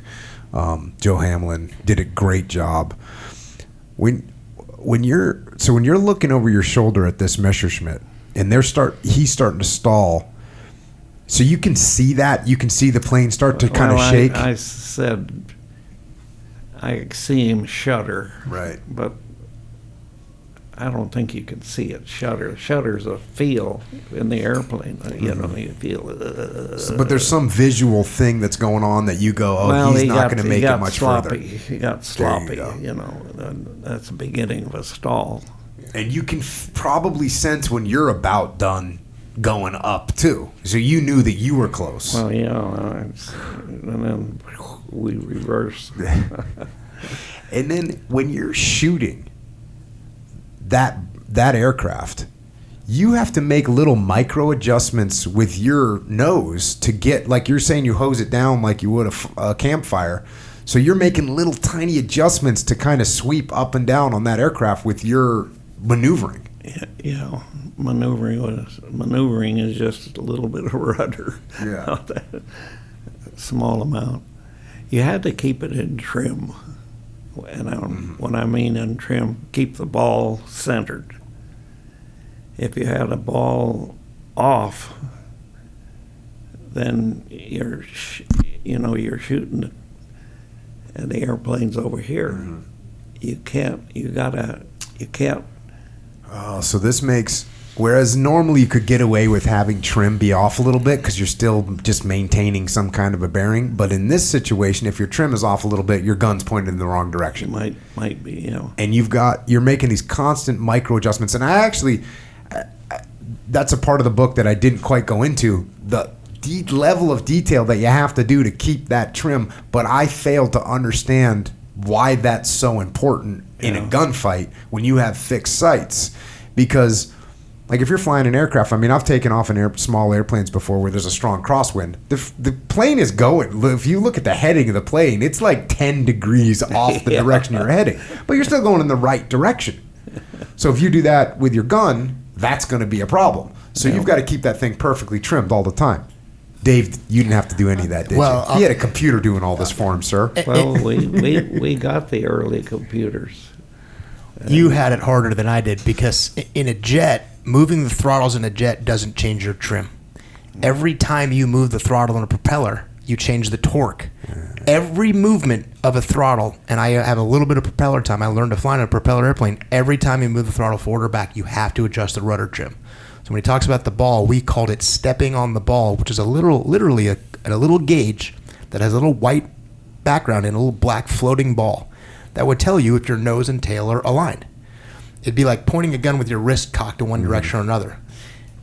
Every time I moved the throttle on the jet, the computer said, we're okay, don't worry about it. The ball is always centered. Every time in a prop, you have to either use your feet or use the rudder trim. So when he's talking about moving the throttle, what he's not saying is that every single movement of that throttle meant moving with my feet, moving with my thumb, moving with my hand. So the intricacy to be able to track an ME-109 that's probably 30 feet long and 30 feet wide, the accuracy to do that is so precise. To be able to do that in a dogfight like that is so hard to do.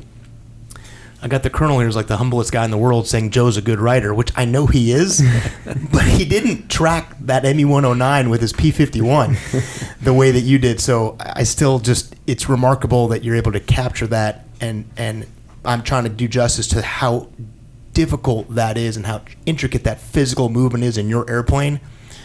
Also the fact that you described this one-on-one engagement, that's something that I always loved as a fighter pilot, was ultimately at the very end when it would come down to you and somebody else.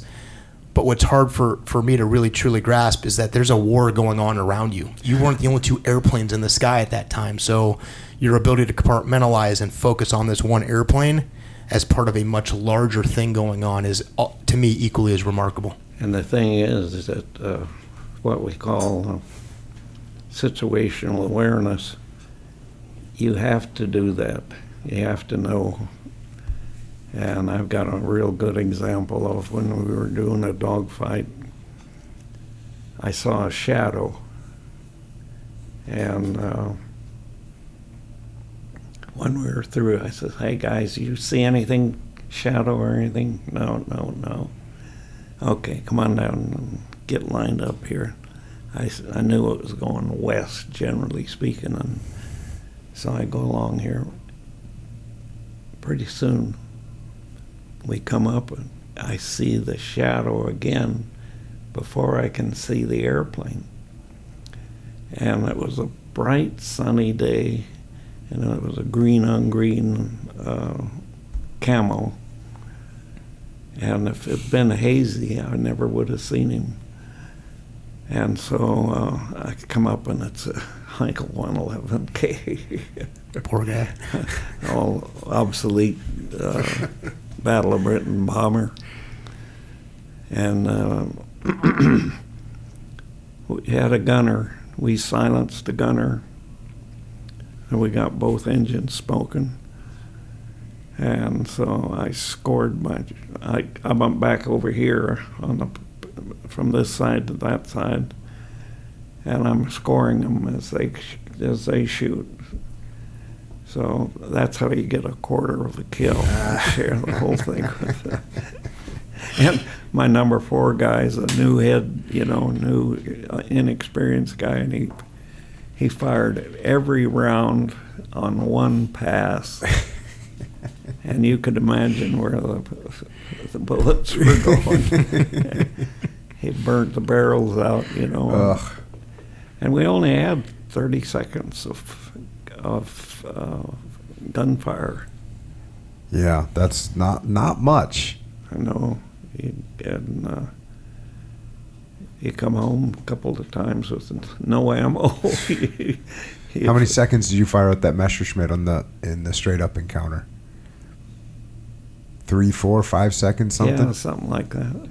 Yeah. That's still a lot of rounds to receive. I don't want to be the receiving end of those 50 cals. You go on here talking about that straight up encounter. You say, Eddie Simpson joins up with me. Both wingmen, too. Simpson, my old wingman and friend, had gotten the one who'd climbed out. This is another aircraft. We bagged 3 or 4. 3 of the 4. We were very excited. It had been a good day. I had lived and my opponent had died. But it was a near thing. It could have been the other way around just as easily, and what probably made the difference was the airplane I flew. Made in America. I would live to see the day when people would try and tell me that the United States can't make cars like some other folks do. What a laugh. I didn't wonder if I just made a new bride a widow, or if he might have kids, any more than I would have wondered about a snake's mate and offspring.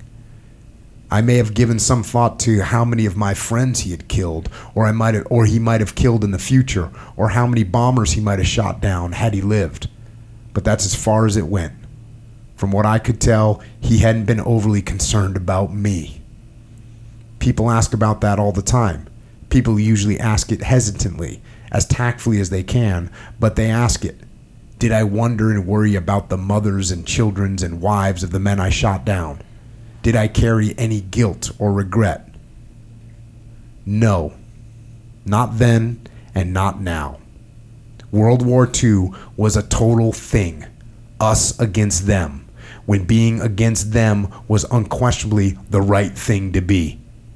I flew for my country and was proud I could help in any way that I could. Besides, all of my opponents were trying to kill me, and frankly, I always was elated they hadn't. This one had almost gotten a beat on me. He'd come as close as anyone would. When it was done, 480 hours of combat flying in P51s and another 25 missions or so in Vietnam, almost all of those in F-105s, I never once suffered a hit in air-to-air combat. The sum total of the damage all my aircraft absorbed amounted to one small arms round that found one of my wings during a strafing run after D-Day. It bored a hole the size of my little finger. It didn't even go all the way through, just punctured the underside skin. Nobody noticed it until the next day. Needing a patch the size of a coin, that's exactly what my crew used, a British shilling. People on the ground often shot at me, flak batteries, machine gunners, foot soldiers with rifles and pistols. There may have been some who threw rocks, who can say? But this man on that day was the only opponent who was ever behind me, and he couldn't quite bring me into his sights, and he never did fire. To my knowledge, I never was fired upon by an airplane in combat. Skill had something to do with that, I suppose, but there was certainly something more to it than skill. Lots of hot pilots never came home. I guess I was lucky or blessed.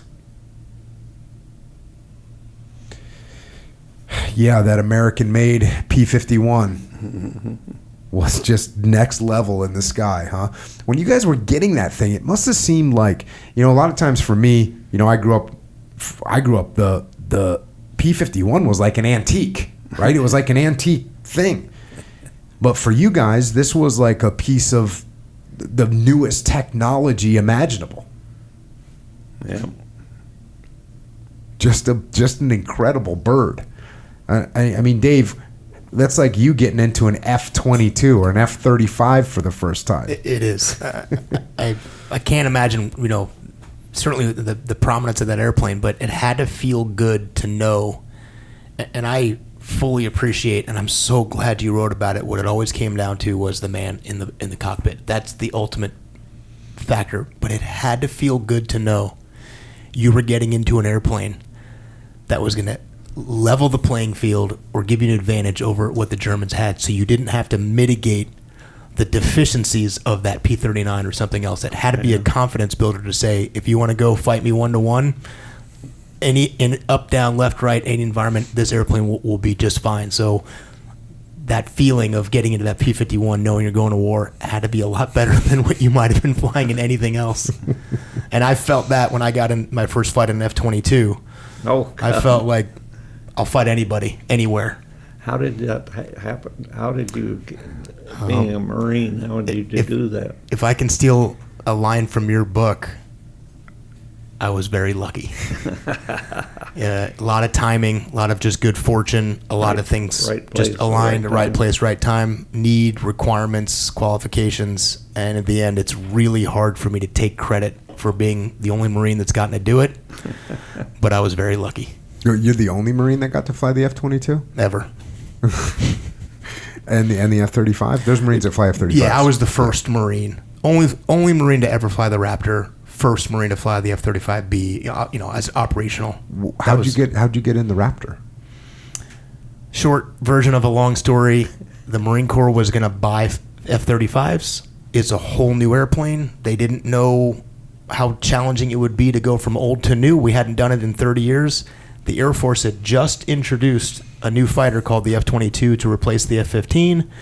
And they basically sent a spy, go live with the Air Force for 3 years and learn all the lessons that they've just learned from going from the F-15 to the F-22. We'll take those lessons and apply it as we replace the F-18s with the F-35. So I got lucky to be selected for an exchange with the Air Force to learn all about the F-22, all about this new generation, and all about the challenges of replacing a 30, 40-year-old airplane with a brand new airplane, because the Marine Corps hadn't done it since the early 80s. And I was the guy that got to do it, and I went straight from the F-22 to the F-35. Lucky. Yeah, you two need to play the lottery. So, look, I'm not going to read the whole book. You've got a bunch of other encounters in here, dogfights, incredible detail on the combat experience.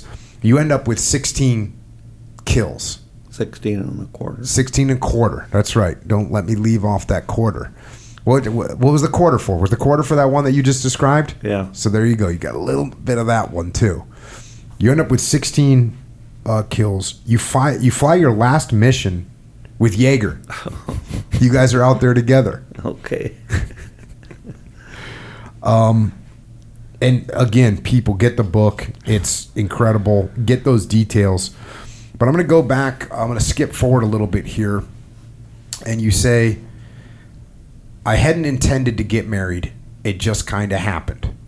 I landed in the States on February 1st, 1945, and married my pen pal, the widow, Eleanor Cosby Stacker, 22 days later. It took me a few days to get from the East Coast to California, and I know I asked her at least a week before we got married. Figure it out. The courtship lasted no more than 10 days to 2 weeks. Pretty intense. We were married 3 days before Chuck and Glennis. It didn't sit all that well with our folks. Our moms didn't think it would last, and you can understand why.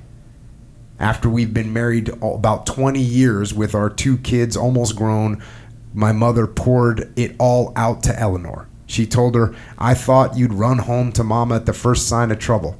I couldn't have been more wrong. You're a wonderful person." They had a good cry. At another time, Elle's own mother told her the same. Ellie had been married to Jack for 2 weeks and had mourned 15 months. People thought she was vulnerable, but she knew her own heart. After 40 plus years, we're still happily married. No question, she's the best thing that ever happened to me. Over the years, we've seen lots of couples break up. Loving a fighter pilot is like loving a cop. He leaves for work in the morning, and you're never entirely sure he will come home at night. Worse, there are inescapable, agonizing periods of separation where the woman has to be both father and mother to the children, keep the house together, manage the money, and contend with the loneliness. And there never is much money. But we can look back and laugh now. Surviving the trials is what brings people closer. I ended up with 70 years. She passed away. And that's not in the, that's a updated version, isn't it? I'm not sure which version it is. I know I have 2 versions here. Let me see the cover. The cover to this one. I think that's the original. Yeah. I think this is the original one. I think this is the updated one. Oh, okay. Yeah, I have both versions. Yeah. Well, actually, one of them's Dave's version that he's had for 20 years or something. What can I say about that? The storybook romance, right? Right. No, it's and then what was it like coming home? And I didn't mention this. It's in the book. You actually came home for a little bit of leave in between, and you got treated like the biggest hero in the history of America. Yeah. Which is awesome. But when now you come home again For good, for good, so to speak. Well, yeah. What you didn't know it would be for good. Maybe you would be going to Japan or whatever. But Germany surrendered while you were back in America. Right. And so how did that feel? Did you feel like we did it? I was pretty elated. Mm-hmm. And you mentioned this in the book, and I think it's definitely worth talking about. So the 357th, who you were part of, shot down 609 enemy aircraft. 13 died in training. 57 were killed in combat, and that was from 16 accidents. And then the others were killed shot. And there was 71 POWs taken. You had 28 original pilots in your crew, in your group, 9 of whom were killed, 7 of whom were shot down and became POWs. Yeah, 50%. Oh, you must have felt very lucky to be home. But then it's like you're looking at Japan, right? You had to be looking at Japan like everybody else. Yeah, it was always there, yeah. But you ended up going to Texas, and did you become a flight instructor? Was that your job in Texas? Yeah, but I led a group, you know. I had a group of instructors, and I'm the group commander. And I go to the instructor school, mm-hmm. the central instructor school, then come back, and they only let me do the wash rides. What's a wash ride? Tell a guy he's not going to make it. Oh, you're washing them out. Yeah. Got it. And then next thing happens is, so you're there working as an instructor, and the next thing happens is VJ Day. Yeah, And now the war's over. yeah. What was it? What was the state? What was the mindset of America on VJ Day? Just, I don't know how to explain it, but extreme joy. Mm-hmm. And I don't think there's any remorse from a serviceman that served in that time about the use of the atomic bomb.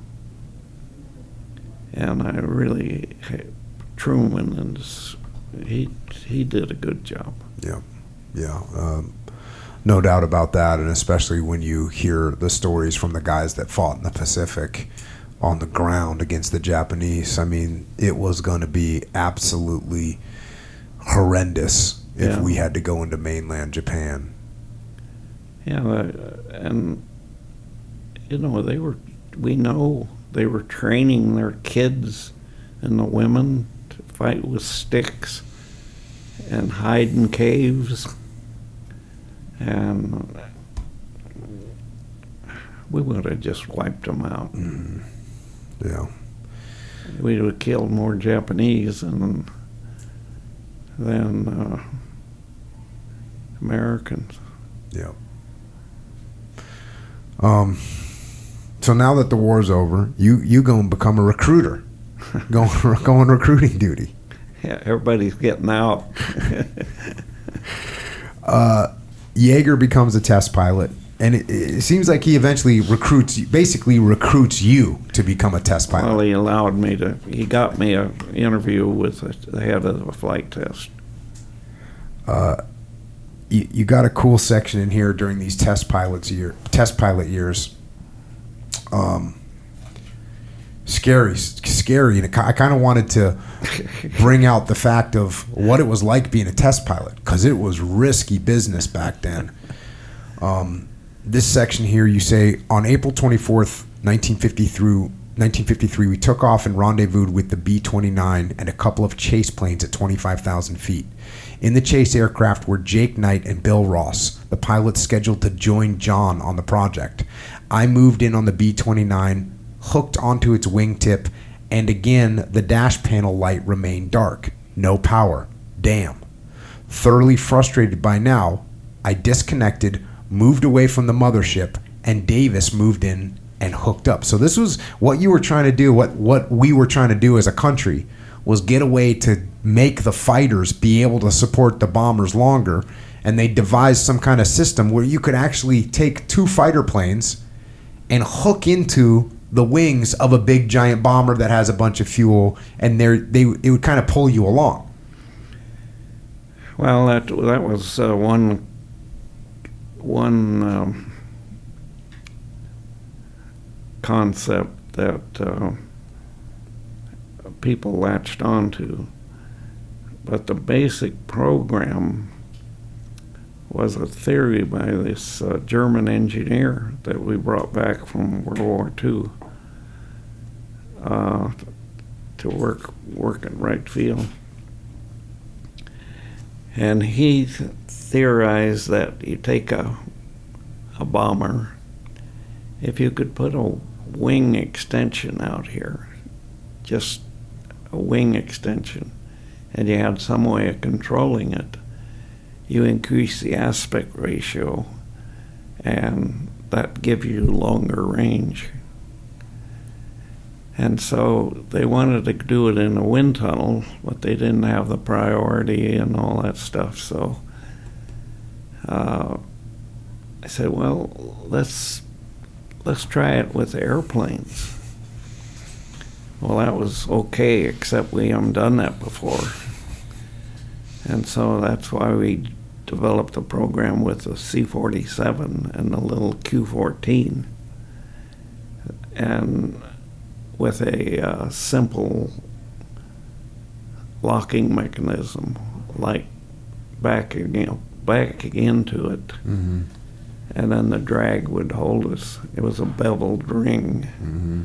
And then we had a beveled ball with a not a bevel, with a spike, and you had to go in front of it and back end, which made it about twice as hard.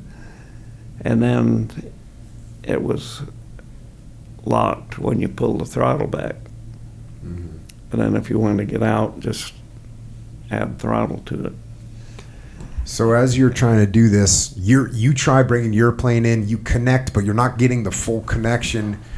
And so then I'm going back to the book, autopilot coming on, he radioed. So this is after Davis moved in and hooked up. This is a completely different project. Oh, okay. Yeah. So what project is this one? This was using 2 F-84s, 2 airplanes, one on each wing. That was going to be the panel. Right. And we had gone through the manual flying of it and done enough to give them confidence to go to an automatic pilot. And meanwhile, I'd been I'm sorry. It's all good. Meanwhile, I'd been there about 5 years, which was way more than normal. And I wanted to stay there, and I told him, I say, hey, this project's coming up. And the only other guy that can do it is John Davis. He's been flying along, but just flying. I flew the data ship that got all the data on, angles and speeds, and John was flying another airplane manually, just a standard fighter. And so I could never get power. This was something like the fifth time, and everybody was getting nervous. They wanted progress. Mm-hmm. And the contractor was a low bidder on the autopilot. And I'm in the Pentagon now. I got a new boss, and he's pissed off at me because I'm going away flying. They asked him to let me go. I should have told them to stick it. So they didn't. They didn't see much desire in keeping me there when I knew this was coming up. But they wanted the most experienced guy to make the first few flights and then turn it over to check out some other guys. And now you're coming up on the bad part. Yeah. So basically, you had gone in to try and see if you could get it to work. It didn't work. You didn't get the connection. You didn't get the power that you were supposed to get when you connected up to the bomber. Yeah.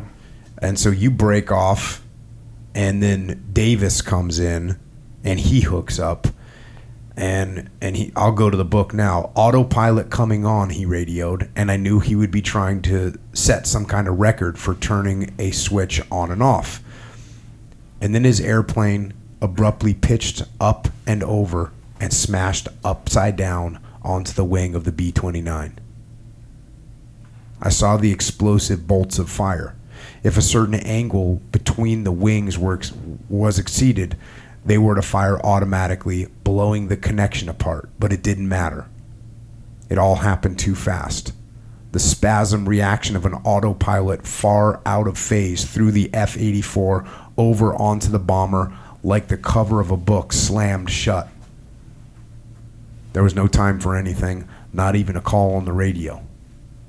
The outer panel of the bomber's left wing peeled upward from the wingtip almost to the outboard engine, and then the F-84 fell against the main spar. The impact sheared the jet's nose away cleanly just in front of the cockpit. The fighter bounced off and fell away in a glide. I remember yelling for John to get out, but I got no response. The bomber nosed over and, with most of the wing gone, fell into big power spiral and augured almost straight in. It wouldn't have been the simplest thing in the world to get out of, pointed almost straight down and spiraling tightly and pressurized, which would have made getting a door open even more difficult. Earlier flights had been flown without pressurizing the cabin, guarding against exactly this sort of incident. But everything had gone so well, flight after flight, that somewhere along the line the B-29 crew had decided such precautions weren't necessary. In the final seconds just before the bomber crashed into the bay, one of the crew of 5 struggled free. But he was too low by then, and there wasn't enough time for his parachute to come all the way open. Moments later, the fighter burrowed into a forest, throwing up a huge fireball. 6 men were dead, 1 a close friend, because engineers programming the autopilot had erroneously assumed the B-29's wing to be rigid, and because there wasn't an instrument to warn us how out of phase the autopilot might be, and because there were too many people involved in the project, and because everybody was probably too much of a hurry, and because no one had thought up computers which probably could have worked out the settings, and because of Curtis LeMay had said keep working on it, and of course because I hadn't said it's too damn tough at a time when saying it was almost certainly would have killed the project. In war, when death is all around, a man can steel himself against it, block out the heartbreak, press on. But this wasn't wartime, and maybe I'd let my guard down. Maybe of all the things that have happened to me in my life, this probably hit me the hardest. I was a long time getting over it. John Davis was dead, and it could have been me, probably should have been me. We never did learn why I couldn't draw power from the B-29s.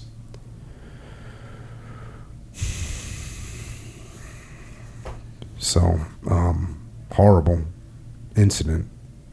Yeah, I have to say that in all of my 30 years of service, the hardest thing I had to do was drive back into the housing section and tell a widow that her husband's not coming back tonight. I just, I had to do that so many times. You'd think I would have coped with it, but somehow or other it just was very difficult for me to do. Well, there's you talk about this in the book. There's a one point where someone comes. There's so many accidents happening. Someone comes to do an assessment of the program, and they say there's no evidence of a safety program at Edwards, like it didn't even exist. And actually, Dave and I were talking about this. You eventually got tasked with creating the safety program there, and Dave and I were talking about the term "buying the farm," which everybody knows what buying the farm is, but I think we found the root of that in your book was that you guys used to say, if you die, then your widow's going to get a $10,000 insurance policy, which is enough to buy the farm or buy whatever you want. So that's where from what I know, that's where that term comes from. Exactly. Buying the farm. But you get tasked with coming up with that safety program, and you're at, how long were you at that test pilot program for? Forever. It's a long time. You got a pretty good story about Jaeger in here. I kind of got to read this one. You're going again. There's some background, and I'm skipping through the book. So buy the book to get the details. Chuck was involved in the testing, and on one of the flights in late 1963, I was practicing instruments in a T-33, just happened to be in the air listening on the radio when Chuck's chase plane had a problem and had to abort. I piped up and said, "Hey, I'm available." All a chase pilot does is follow as far as he can and then pick the man up coming back and stand by to help if he's needed. So you're out there just doing a normal flight. Chuck's doing some kind of a test flight, and the person that's supposed to be observing him, something happens to his plane. Yeah, don't worry. Yep. So you say, hey, I'm up here. I got it. As I circled in the general area where the NF-104 would return to my altitude, I listened and watched. Chuck made a level run, then lifted the 104's nose and touched off its rocket, blasting almost straight up, leaving a trail that could easily be seen. At 100,000 feet, I learned later, the 104's nose pitched up, which was always a danger in the Starfighter when you ran out of speed and reached a certain critical angle. A device made the stick actually shake in your hand to warn you as you approached this angle of attack. And if you didn't correct, then a stick pusher would move the nose down automatically. Instead of stalling at this angle, the 104 would pitch up, gyrate around, and fall into a spin you could recover from if you had enough altitude. Only this time the air was too thin for maneuvering, and the small thrusters didn't have enough power to force the nose down. Chuck's plane fell into what became a flat spin, belly down, like a frisbee, the kind of spin you can almost forget getting out of. He tried everything in the book to recover. He even popped the landing drag chute, trying to get the nose down with no luck. I followed him down from 25,000 feet, circling his spinning aircraft. As we reached 10,000, I was yelling for him to get out. He fired the rocket-powered ejection seat, and while I was calling for the chopper to fly out and get him, I watched his parachute billow. I came over low as he landed to see if he was all right. He was lying down, and as I flew by, he waved. The way he was lying seemed awkward, but I wrote that off to the cumbersome spacesuit.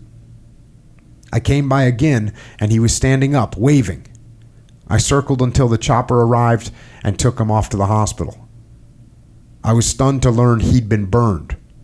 By the time I got to the hospital, his head was swollen as large as a basketball. As he'd ejected, the seat had become fouled in his parachute lines, and the pull of his chute popping open had slammed the seat into Chuck. The still hot rocket attached to its underside hit him smack in the face, splitting open his helmet's faceplate. The spent rocket was still spitting some flame, and it flashed inside his split helmet, fueled by Chuck's oxygen. He managed to get the faceplate open, which shut off the oxygen, or it might have been worse. As it was, his glove caught fire, and his face was badly seared. The doctors had to peel away the skin daily for weeks. It must have hurt like hell. You can still see the scars, though you have to look closely.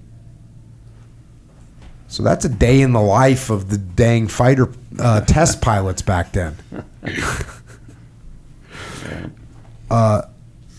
Just kind of crazy stuff you guys were doing. Well, the Cold War was still on. But what he was doing was trying to set a new official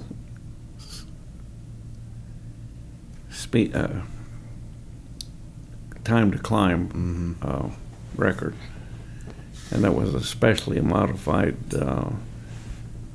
F-104 that they were going to try to use in the test pilot school. He was running the test pilot school at that time, so he was doing some of his own flight testing, but we had already flown the airplane to 120-something thousand feet, and what's space? Isn't space 50,000 feet?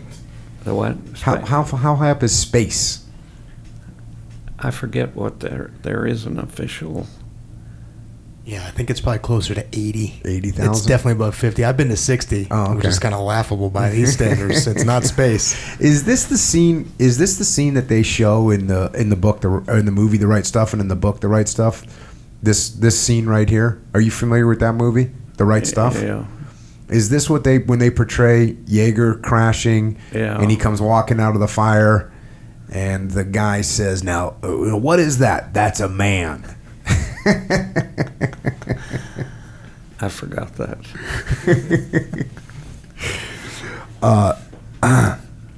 So you spend this time out there. Eventually, you get signed to in like 1965, you get assigned to the 18th Tactical Fighter Wing. This is in Okinawa. Your son, meanwhile, Jim, goes to the Air Force Academy. Yeah. So I guess he was following his father's footsteps. How'd you feel about that? I was really proud of him. I am proud of him. He's a real good guy. That's a pretty amazing story. I took him for a ride in F-105. He came to Okinawa. Okay. Wait, how old was he when he went for a ride on a 105? Oh, I forget what the academy. Oh, so he was at the academy. Yeah, he was a cadet. And then, of course, later on, he took me on a combat mission with him. Well, go ahead and tell us that story. I think we already did. Well, we hadn't hit record yet, and I was only catching pieces of it because I was getting set up. So what happened? How'd you end up doing a combat mission with your son in Vietnam? Well, when he got out of flying school, he wanted to go to fighters. No, had B-52s, you know, all down. And so he finally decided, well, if I can't get fighters, I might as well go to Vietnam. So he went to a special operations squadron. This was on the choose list. Mm-hmm. And flying an O2, which is a push-puller. Cessna 337, standard 337, modified for special operations. And then shortly after he got there, I got assigned to Tok Lee in Thailand, 105s in the Southeast Asian War. And the 7th Air Force was having a all commanders meeting in Saigon. And so he was at Benoit, so right next door. So I called him and I said, hey, maybe we could get together, you know. And then he comes back with, hey, you want to go on a combat mission with me? I says, you got to be kidding. You'll never get that permission to do that. And I certainly would not have permitted it in my wing. And so he says, stand by. And when he's a new guy, and he stand by. And he goes, come back. Well, it seemed like a minute later, he says, it's all set. He says, you come on down to Saigon. I'll pick you up the next morning. We'll go on a combat mission, land at Benoit, spend the night, and then I'll get you back to your big, Saigon meeting. So sure enough, it happens. But special operations, they do all kinds of stuff. And so he probably picked a minimum risk kind of a project. We went out, the O2 had a loudspeaker on it, and they'd go out over communist strongholds and publish, speak, stuff like... hit them with some psyops, some psychological operations. Yes, that's what I was trying to think of. And then we'd go back over the area and drop leaflets, which gave them safe passage. They could go and go up and surrender with it, and we would take him as a prisoner with wouldn't kill him. Well, I'm glad So- that approval chain didn't go through your wife, because she would have Yeah, I not was been gonna very say. happy. I carry this story a little overkill when I do it, you know. Oh, you know, I don't have the words. I can't describe what it means to me to be able to fly with my son in a combat mission. I certainly wouldn't let anybody do it in my organization. And then I go on, I say, but my wife had a few words to say about it. She's damn glad she didn't know about it until it was all over. Yeah, speaking of like flying with your friends and whatnot, you had a little reunion in Vietnam as well. Here's another one. You got Chuck Yeager. Chuck said, well, we flew our last combat mission in World War II together. We might as well fly our first combat mission in Southeast Asia together. That morning, we served as a crew for one of several bombers on a close support mission, making one run after another over an endless green jungle. A forward air controller on the ground with a radio gave us targets, and we dive in 30 degrees, pretty steep for a plane of that size, toggle away a single bomb, then fly back around and let go another over and over again, ever so carefully, trying to put them right where the troops wanted them. Again, we stayed the night and partied with friends. So you got to do ops with Yeager again in Vietnam. Yep. Eventually, you end up with you become the commander of the 355th Tactical Fighter Wing, and you're flying the F-105 Thunder Chief, which Dave told me is called the Thud. And how'd you like that bird? Well, I don't know what thud means. Oh, okay. Dave gave me some bad intelligence. You didn't call it Thud? No, it got that name from crashes Oh, in the development of the airplane. got it. And after it was deployed, even the first few years. And I remember when I went to the 18th Wing, they were putting in safety pack 19 and 20 and 21. God, it had a terrible reputation. But I have to say about the 105, once we got all the bugs worked out on it, it was a very reliable airplane. And it made a good bomber. You didn't want a dogfight with it, except with another 105. They called it a FB, a fighter bomber. I flew a tour, or a part of a tour in Southeast Asia with it, after we'd not quit going north. We were just bombing the Ho Chi Minh Trail.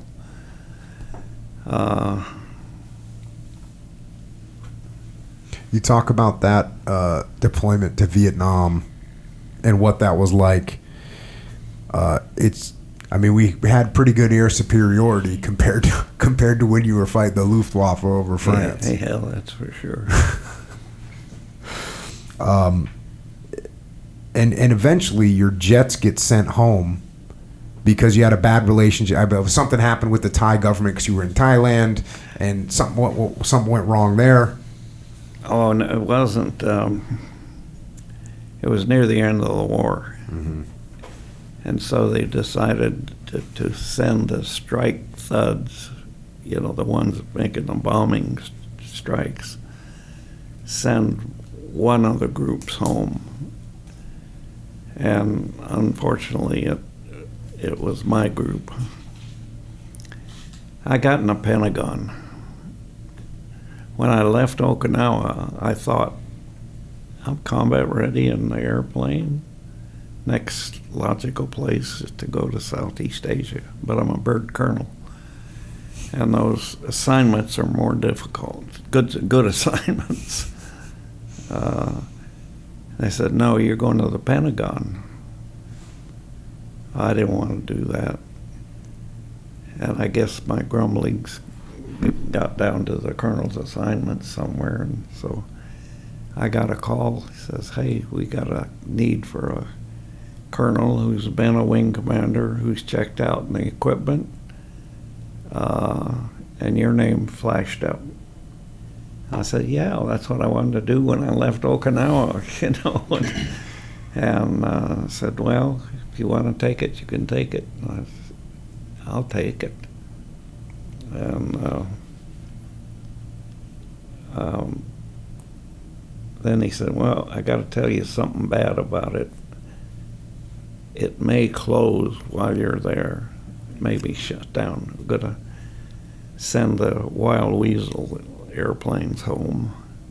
No, keep them and send the Strike Eagles, not the Eagles. The Thuds.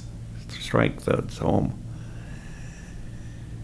So nobody knew what to do. The State Department said, oh, you cannot close that wing at this moment. And we went in there with just a handshake. We didn't, normally when you go into a foreign country, you have a status of forces agreement where they give you example cases, like one of your truck drivers kills a Thai in an accident. What do you do? Mm-hmm. And we didn't have any of those. We went in, the Thais wanted us in, and we wanted in, so we went in. Anyway, we got all these things. The Thais wanted everything. They wanted everything, including the airplane. But when the time came, we started shutting down, but still with no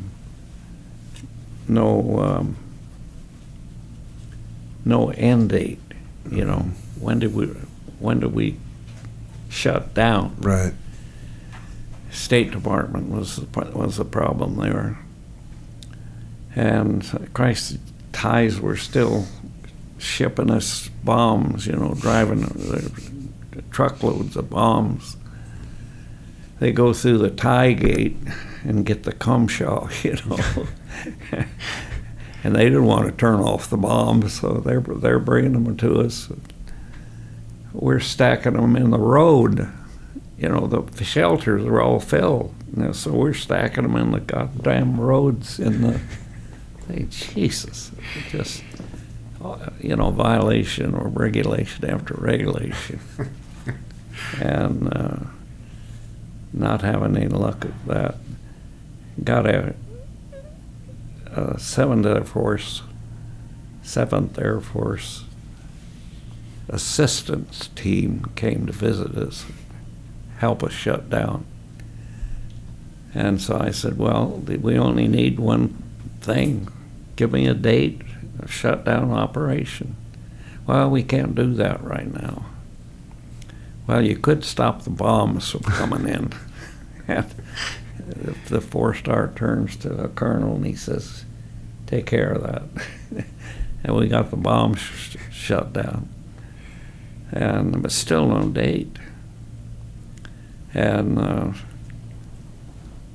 I learned a few things during this period of time. I'm going home to mandatory retirement, and I won't tell that story. Let's see. They offered you a billet in Saigon, and you said, "Nah, I'm not going to sit around here. After they shut it down. Yeah, we're still closing the base now. Oh, I can tell you that. Okay, I'll tell it to you.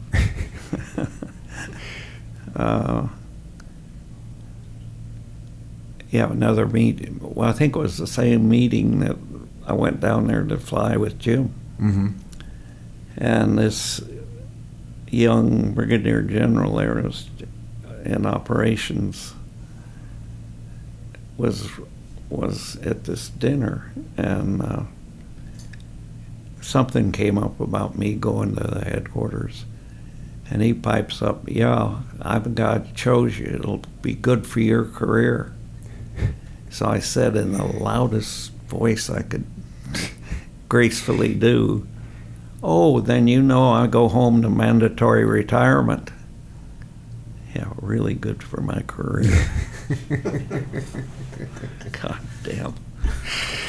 So you end up going. Go ahead. On closing base, Mm-hmm. I said, I had 7 full colonels. I says, you close, you make a plan to close your function. You know, from day one. If I tell you how many days, weeks, whatever, does it take you to shut down? And so I said, every one of you do that, and then give it to me. And I put them all together, added 2 months, and picked the date. And then I decided to put it in a telegram to all ships at sea and everybody I could think of, and State Department, everybody, and titled closure of Tockley plan, something like that. Mm-hmm. And I sent that thing in and sat back. And I had no idea what I was going to get. And oh Christ, we got a plan. And it worked like like magic. Yep.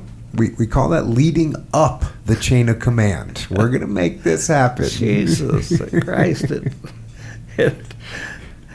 Yeah, everybody was so happy except the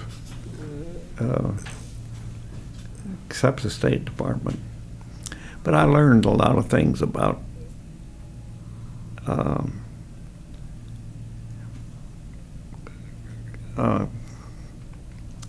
waste in government. So we tried to get rid of everything we had, and what didn't, we couldn't, went into the trash and went to the ties. And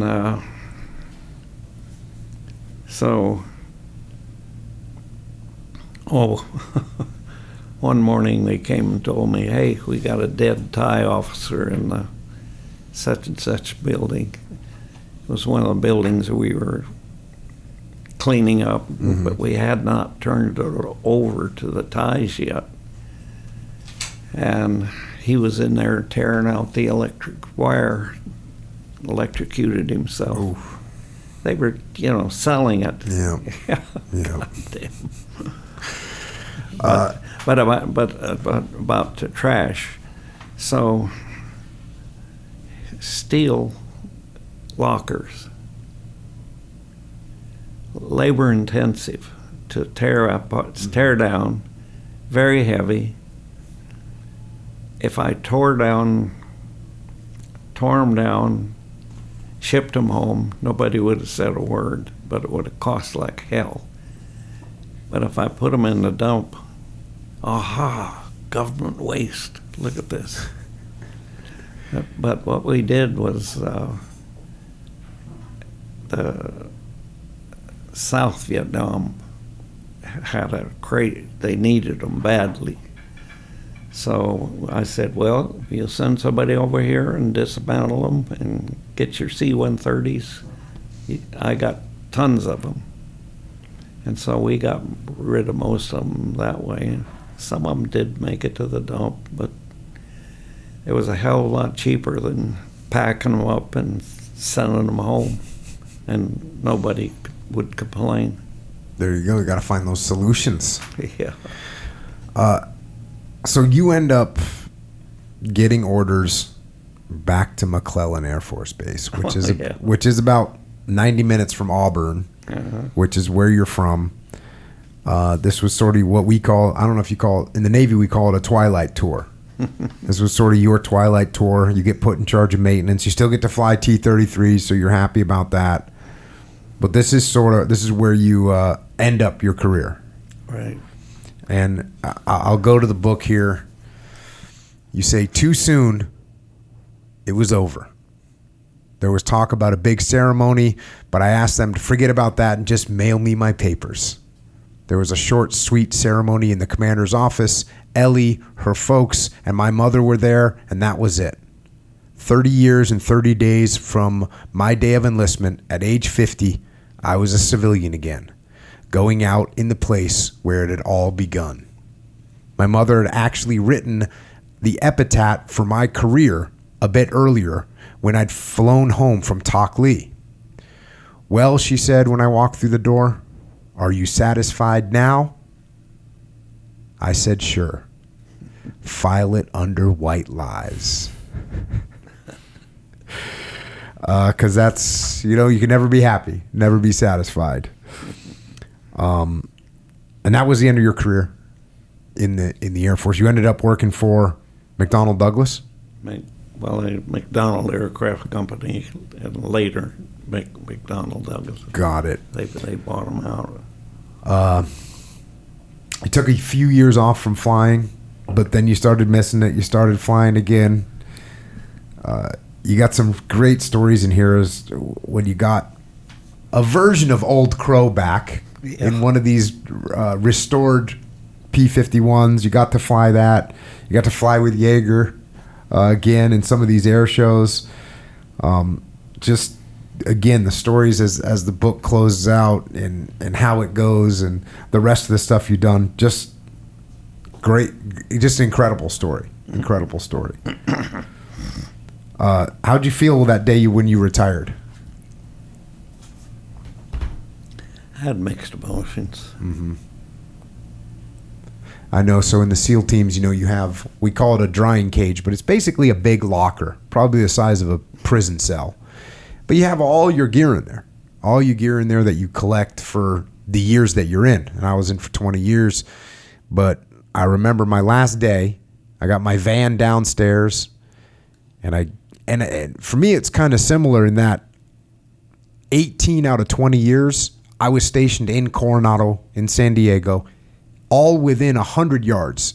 SEAL Team 1, SEAL Team 3, SEAL Team 7, when SEAL Team 7 was in an old building right next to SEAL Team 1, and then the training command. They were all 100 or 200 yards apart. That's where I spent my whole adult life. And then one day, my last day, I retired. I went up, cleaned out my locker, my gear cage, threw all that stuff in my van, and left. And that was a pretty empty feeling when I left because it's your whole life.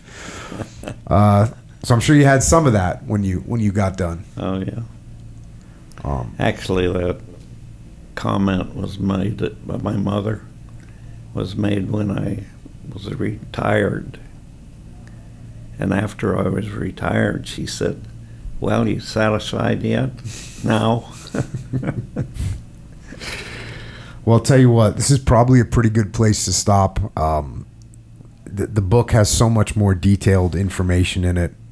It's just an incredible life. Incredible hero. And I got to read one more quote from the book. You said, all those years, they'd actually paid me to fly. What a deal. It's just incredible. Dave, you got anything else? I'm sure you guys could talk for hours. I'm sure you are. Yeah. This has probably been one of the best 3 hours of my entire life, getting to be here. And I'm lucky. I get to work with Jocko. I'm on this podcast a bunch, and I've gotten to meet so many veterans. And then now, this movie Top Gun just came out again, and it's so prominent. And people ask me all the time, what was the first movie like? And I saw that, and I was 13 when the first movie came out. So as you know, at that age, when you see something at that young age, you look at it and you think, man, I really want to do that. And a lot of times when people ask me, why'd you become a pilot? I think about that movie a lot. But as a little kid, much before 13, 14, I was reading books. And I remember as a little kid reading a book on Pappy Boyington and reading a book on the Black Sheep Squadron. There's a TV show, long before Top Gun. I was already enamored. Already enamored, and it was Yeager, Anderson, Foss, and Boyington. And what I've realized in this podcast, as I'm listening to you talk, when I was a little kid, what I wanted to be was you. I wanted to be you.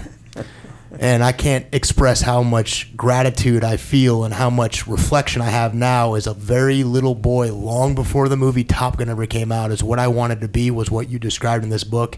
And to get to sit across from you and hear you talk about this is just an honor of my lifetime. And I can look back now, and when people ask me why I wanted to be a fighter pilot, I can tell them that I got to meet the reason why. So thank you very much. This has been awesome. Thank you. Yeah, I don't have much to say after that, Dave. I get asked, what do you tell kids today? And what I tell kids today is, you really can be what you want to be. And there's a good example of it right there. If you want to be something really, really bad, you can be it. And I say to kids, live your dreams. And find something you like to do. And if your job is something you like to do, you can excel in that job and live your dreams. That's what I say these days. Well, sir, you certainly lived your dreams without any doubt. And, people can find you. You got a website. Oh, yeah. Same name as the book. It's toflyandfight.com. Is it .com? Yeah, it's toflyandfight.com. So anybody that's interested in hearing more about you, hearing more of your story, you can go there and check that out. I mean, it's just, it's incredible. It's an honor to be sitting here talking to you and to have Dave here. Just, it's incredible to see. So thank you so much for joining us and making the effort to come out here. And of course, more importantly, thank you for your service to our great nation. Thank you for what you did in combat to defend the world from tyranny and from darkness and to defend freedom in the world. You fought machine against machine, and you fought man against man in the ultimate test of skill, and you won every time. And that's pretty impressive. And we salute you, and we thank you for your service, sir. Thank you very much. And with that, Bud Anderson has left the building. Dave, I feel like I should just turn it over to you at this time. I don't know if that's a good idea, man. I need a little time to decompress and kind of contemplate that. That was, I knew that was going to be a unique experience for me, but that was, I don't have a lot of frame of reference to what to compare that to. That was unreal for me, man. When he just stepped up, you were kind of rattling off some of the thoughts that you had in your head as you were thinking about this. And you're thinking, for instance, 1,000 aircraft go out and whatever, 6 hours later, 10% of those are gone. 100 aircraft, crews, gone. This is what they did day after day after day after day. Yeah. There's like, I don't know, is there anything equivalent for a fighter pilot to being a World War II fighter pilot? look, the guys in Vietnam, obviously they extremely challenging, horrible situations to going into, having guys like Charlie Plum and William Reeder on the podcast to talk about their experiences, surface to air missiles, MiGs out there. Those encounters were relatively rare compared to you're going to bomb Germany. You are 100% gonna get into it. Yeah. This is the next level. Yeah, I don't think from scale, like there's nothing. He's talking about, was it Big Week? Is that what they called it? Big Week. Yeah, first mission, 1,000 bombers, 800 fighters, and 160 Germans come up to fight him, something like that. So there's 2,000 airplanes in the sky. And 250 bombers don't come home. I don't think there's anything, certainly in my aviation mind, that's even close to the scale of that. It's hard, even for me, it's really hard to relate to what that might look like. It's kind of overwhelming. The heavies. Dude.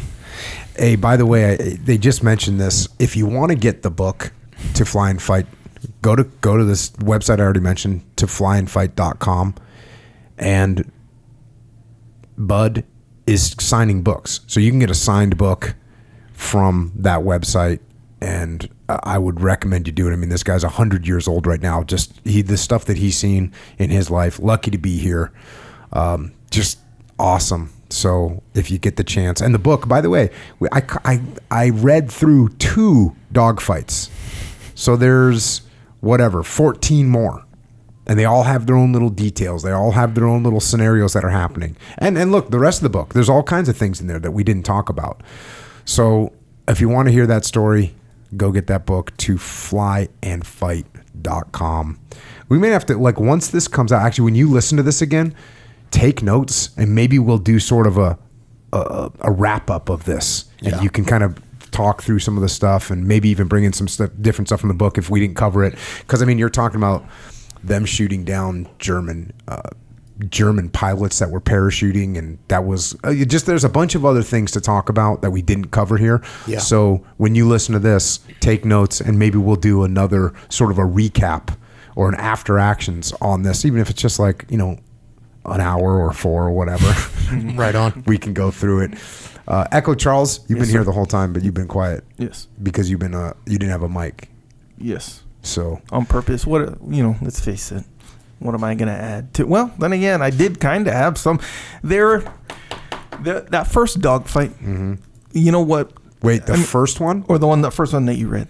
Okay. The one that he said luckiest shot in the world. Yeah. So I was. So a lot of people say oh, you should read my audiobook or whatever. But that was the first time where I was like, you should read this audiobook.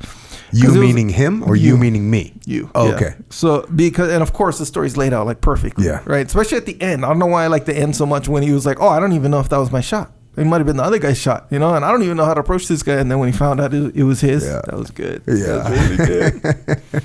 Yeah, I didn't read that part, so he could kind of tell the story. And it's a weird thing to try and figure out, what do you want to read and what do you want to hear from them? Yep. And you got to, in my mind, I'm always trying to think I want to give them enough that they go, oh yeah, and they get in the zone, and then they kind of fill in the deets, as they say. Well, yeah. But man, it's such an honor to be able to have these guys on and hear their stories, man.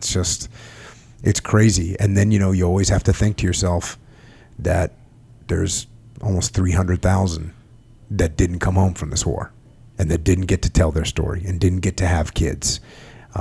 It's just, so we're so lucky to be able to have this opportunity to do this. So, appreciate y'all listening, and if you want to support what we're doing here, and you want to support yourself too, which is a bonus. It's true.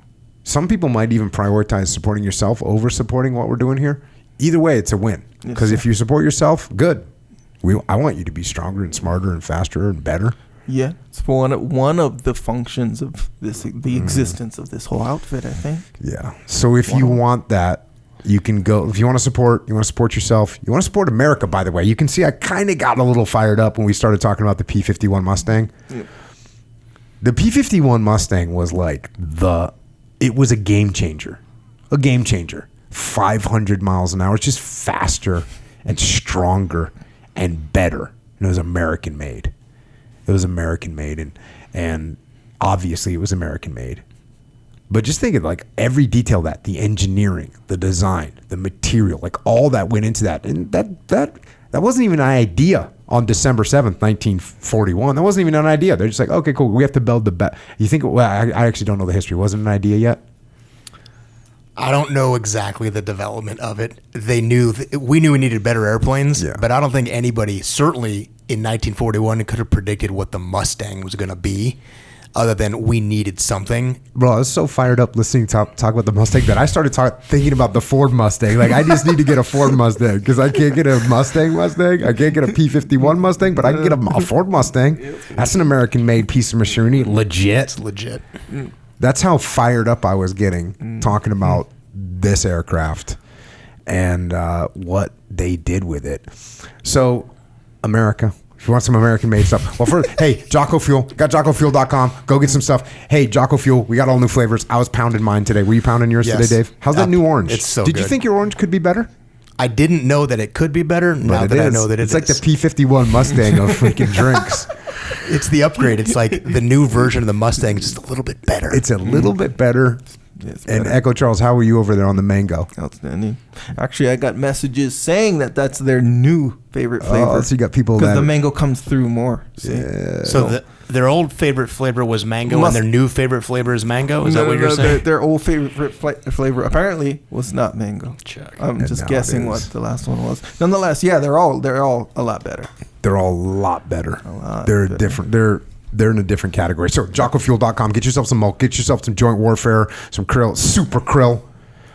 Origin USA's. Look, Made in America is a thing, and like Bud Anderson said, people are like, oh, we can't make the stuff over here. I laugh at them. That's what Pete Roberts did when they said, hey, you can't make geese in America. He laughed at them. Because guess what? We can. We have the capability. We have the technology. We have the skill set. We have the will to get it done. And look, you can go buy your jeans, let's say, from a place that is literally has slaves. You can. That's what you can do, or you can buy it from America, where we're on board with freedom. With freedom, that's what's happening. And they happen to be the best jeans that I own. They're like the P51 of jeans. It's the P51. You know what? I think the next modification or the next version of the jeans. I don't even know what we might do, but there's going to be some P51 things coming out. Yeah. And look, I get it. P38, love it. Corsair, love it. You probably love the Corsair a lot. I do. Because that's Marine Corps. Yeah. Wait, is that your favorite bird? World War II? When I growing up, Pappy Boyington, Black Sheep, Marine Corps, Corsairs winning the war in the Pacific. Yeah. Yes. Listen, the P51 is the iconic World War II fighter, and everybody knows it. That doesn't mean I don't love the Corsair. Yeah. All the Marines out there know what's up, but listen, the P51, that's the machine that won the war in Europe, and everybody knows it. Bro, sometimes the P51 flies like in the vicinity of my house because they'll do the coastal runs, and I can hear them. And then you look up the silhouette. Look, the cool thing that's cool, like it would be a little bit difficult to tell a Corsair from the side profile, when it's out at a little distance, but a P51, you see that bottom air scoop, you're like, there it is. Big Daddy's coming home. So if you want the P51 Mustang of American-made gear, go to originusa.com and get some American-made stuff that's going to go out into the world, kick ass. It's going to be faster, better, stronger. We got hunt gear coming. You probably saw. Did you see me wearing my hunt gear? Have you seen the pictures of the camo in the environment, as they say? So of course they did. Yeah. Made a big deal out of it. Made a thing out of it. It was good. Oh wait, you made a Predator quote in there, didn't you? You like that? I messed it up though after I revisited it, but it was good. It passed. It landed. You got there. All right. It looked good. It looked good though. It does. It's awesome. JockoFuel.com, OriginUSA.com, JockoStore.com. Yeah, that's what Echo made. It was a collaborative effort for sure. But yeah, we got some new stuff on there. What do we got? Standard issue, discipline equals freedom shirts. Standard issue. The's a layer in there. There's layers in there. A couple of layers in there, and they're optional layers. You don't even have to know the layers to appreciate the garment, as it were. So yes, get that. We didn't. This is like the second announcement on the podcast we made. We didn't make the official announcement yet. So for the standard issue, Discipline Equals Freedom. Yeah, we'll probably announce it like next week or whatever. But if you're hearing this, boom, get yours before everybody. You're already in there. Yep. Also, Shirt Locker subscription shirt every week. There's a good one coming. 2 good ones coming. Oh yeah, you showed me the draft of one of them. This is the kind of thing people are gonna want that one. I think you're right about that one. I feel that way. Please tell me there's gonna be something in the future themed on the P51 or something for the Shirt Locker. Come on, the P51. Look, like I said, the P51 has always been up there in my head. But I mean, let's face it, it went next level today. It went next level today. And you know what? Reading the book, I mean, you think about that. You think about you're climbing as hard as you can in the aircraft, and you got a Messerschmitt 109. By the way, Germans world renowned for their engineering and their efficiency with their building of their aircraft, the whole 9 yards. And you're like, guess what? I'm from America. Sorry, bro. I'm from America. I got a P51 Mustang with what? How many? 1,100 horsepower, something crazy. And we're gonna go. You're gonna hang with me? Cool. Let's see what you got. Hanging by the propeller. He used that term a couple times. Hanging by the propeller. You can imagine that thing just trying to grab air, and it's just about to run out, and that thing's freaking epic, dude. Oh, God. It's true. Yeah, so yeah, there it is, Shirt Locker. Don't forget that one. Sign up for that one. JockoStore.com. Yep. Subscribe to the podcast. Subscribe to JockoUnderground.com. People, look, we don't control these platforms. Look, we talk about freedom a lot. Yep. There's some people that are offended by that. They've kicked people off of platforms for what they've said. So we don't want to risk that. Everything's been cool so far. We hope it continues to be cool. But if it doesn't, we have JockoUnderground.com. $8.18 a month. If you want to help us build that and maintain that, check it out. Hey, and look, if you can't afford that, it's okay. We still want you in the game, as they say. If you can't afford the $8.18 a month to support, no factor, email assistance@JockoUnderground.com. We got a YouTube channel. I'm the assistant director for these YouTube videos. Sure. Clearly. That's the difference, bro. Mm-hmm. And I thank you. I thank you for that. Praise. Psychological warfare. We got flipsidecanvas.com, Dakota Meyer, making cool stuff to hang on your wall. Books, once again, To Fly and Fight by Colonel Clarence E. Bud Anderson with Joseph Hamlin as the co-author. Just go to flyandfight.com, order that book up. Check out some of the other books we got. We got Only Cry for the Living by Holly McKay. That's Jocko Publishing right there. She risked her life to write that book. Mm-hmm. So, and it gives you an insight. It's not too often you get the insight of both sides of a war, right? Mm-hmm. Not historical, like, hey, this was 100 years or 30 years ago. Mm-hmm. This is like, oh, the war's going on right now and we're hearing both sides. Yeah. So that's what Holly did. So order up that book. Final Spin. I wrote a novel. Look, I've written a bunch of books too. So if you want to get some of the books that I've written, get some of the books that I've written. Get About Face. I didn't even write it. I wrote the foreword on it. I'll tell you what. I don't even know. Sometimes I read that book and I just think my life, every podcast should just be about another section of About Face. There's so many things in there. It's so filled with goodness that you miss goodness. Right? It's like you walk into a buffet and maybe over in a corner there's like some little Wagyu beef, like niblets, right? Hell yeah. But there's prime rib over there. Yeah. There's some bacon wrapped hot dogs over. This is like a bunch of stuff. You miss the niblets, bro. Yeah. Why, no more room on your plate kind? Either that or just overwhelmed with so goodness. Much. Just goodness everywhere. Yeah. Maybe they got some milk like in the containers. You ready to drink? We got ready to drink milk coming. Yeah, RTD as they say. That's the word. I was worried. Not worried. You want to control your expectations, right? You want to be like, look, it's going to be healthy. There's no sugar. Like, how can it'll be good, but how good? Dude, it's good. GTG, as we say. Yes, sir. It is good to go. EAE. EAE all day. EAE all day. It's delicious. Yeah. I was comparing it. I wanted it to taste as good as a certain, let's say, well-known brand of chocolate flavored drink, we'll say. Okay. All right. We're there. Okay. We're there. All right. That's good. That's good. Yeah, that's interesting. It's outstanding. Yeah. Imagine drinking something that is completely good for you and it tastes delicious. I don't even I have guess to we have that with imagine malt. anymore. Oh yeah, and I said this from the beginning, where my kids like the you know how there's Warrior Kid Mocha, whatever. They like the regular one, like the best. They think that's like a treat, and I kind of psychologically like train them to know that that's like the treat or whatever. Yeah. But yeah, and so I know guilt free, you know. There's something that you can do that tastes has so much goodness, so much immediate gratification and no downside. No downside. Short and long-term payout. Yeah. Yep. That's kind of I guess you could look at Jocko Fuel from a strategic perspective, and one of the consistent underlying themes of the products is short-term mega gratification taste-wise and long-term total goodness across the board health-wise. Yeah. That's a thing. It's an anomaly. People don't know what's up with that. It's kind of hard to believe in a lot of ways. Yeah. You're like, wait a second. As Dave said earlier today, what I should say is, you're welcome. Dave's like, Jocko, you just need to tell people, oh, here's my drink. You're welcome. Yeah. Oh, here's Mulk. You're welcome. He was not wrong with that. Here's Joint Warfare. Take it and you're going to be able to do things you couldn't do 2 weeks ago. You're welcome. Oh, but then again, I don't know. Joint Warfare is pills. I know, but you're welcome. Yeah.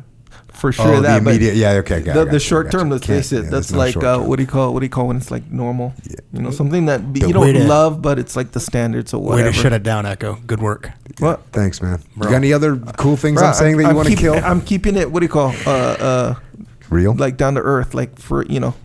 Yeah. You see what I'm saying? Nice job. Appreciate it. Okay, let's just end this. Freaking Echo screwed it up. Bro, what have you been talking about? I mean, it's all true. We were just riding this huge wave, and you're like, yeah, but those are pills. Okay, you know what we're going to need to do? We're going to make some chewable Joint Warfare that have a really good like lemon lime sort of zing to it. Bro, tasting good. Okay, remember back in the day, old school, we're more or less same generation. Remember those vitamin C wafer freaking things? Okay, see, now we're talking. Those vitamin C wafers is how you end up with 3,500 milligrams of vitamin C in your day. Oh yeah, colds are running away from you. Yeah. And they tasted kind of like a special candy. 100%. You know? Oh yeah. See, so that's like the avenue to pursue as far as pills go. Yep. I don't mind pills. You know what? But let's face it. Let's look into it. Yeah. As Eddie Bravo would say. Look into it. Hey, we also have Echelon Front, our leadership consultancy. We solve problems through leadership. If you need help inside your organization with anything, it's a leadership issue. So go to echelonfront.com for details on that. We also have some events you can come to. Next big thing we have, other things that are sold out in the meantime, but Atlanta, October 12th through the 14th, that is the next muster. We're going to Hotlanta. Actually, in October, hopefully it won't be too hot in Hotlanta. Should be all right. But that's where we're going to be. So if you want to come, check that out. And also we have an online training academy. It's extremeownership.com. And leadership is not something you get good at in one day. You don't go to one seminar, just like you don't go to a jiu-jitsu seminar and you say, okay, cool, I'm ready to take on Gordon Ryan now. Yeah. Right? No, it's not going to happen. Not really. But you can grab individual things from time to time and roll them right into your game that day. You can do that. And that's one of the things that happen at the muster. But you better have a game and you better keep training. Yes, that's what the academy's for. Extremeownership.com. All kinds of good stuff going on in there. On top of that, if you want to help service members, active and retired, you want to help their families, Gold Star families, check out Mark Lee's mom, Mama Lee. I just talked to Mama Lee yesterday. Yesterday was August 2nd. Mark, her son, was killed on August 2nd in 2006. It's been 16 years since he was killed in action. And that whole time, from the word go, Mama Lee looked to help. She helped the platoons. She helped the task unit. She wanted to make sure we were okay. And she hasn't stopped that in any way, shape, or form. She's doing a ton of things to help out veterans, to help out Gold Star families. AmericasMightyWarriors.org is her website. And if you want to donate or you want to get involved, go to that website. Also, heroesandhorses.org. Micah Fink is up there in the wilderness. And he sent me a message the other day, and he's got, I'll get the complete message, but it was basically a person that he's working with that's like a counselor, a high-level counselor, said that he had never seen changes as significant in human beings as he had seen the guys that went through Micah Fink's program, going in the wilderness for 41 days, riding horses, eating meat, cold baths. He's got all kinds of things going on. I don't want to go too much into it, but if you want to support that, go to heroesandhorses.org. And if you want to check us out on social media, we're on there. But listen, we're not in the algorithm. Well, they're going to try and put us in the algorithm, but we don't want you to get caught in the algorithm. But if you want to check out what's going on with us, Dave is at David R. Burke, Echo is at Echo Charles, and I am at Jocko Willink. Again, watch your six, to use the flight term. Watch your six. Watch your back so you don't get caught in that algorithm.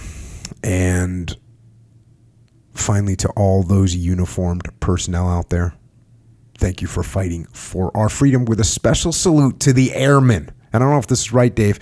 Is airmen in the Army, Navy, Air Force, and Marines, all those, what do you call people that work in the air? Airedales? They're still Marines, huh? They're Marines.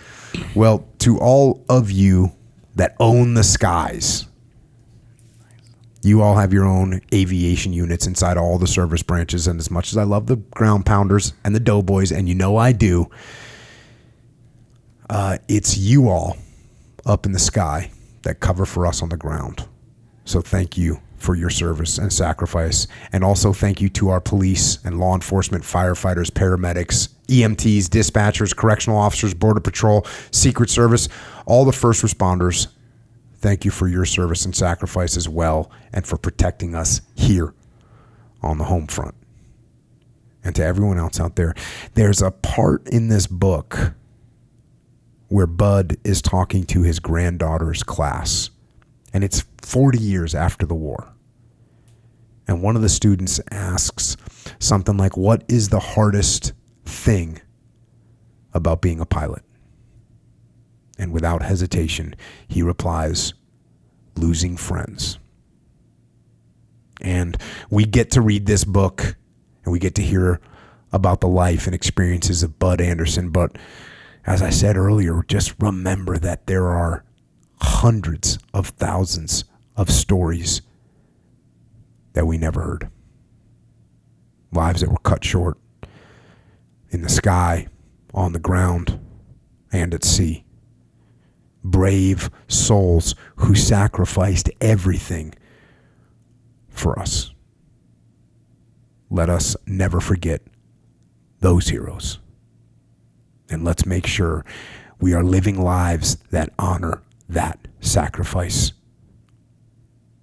We owe them at least that much.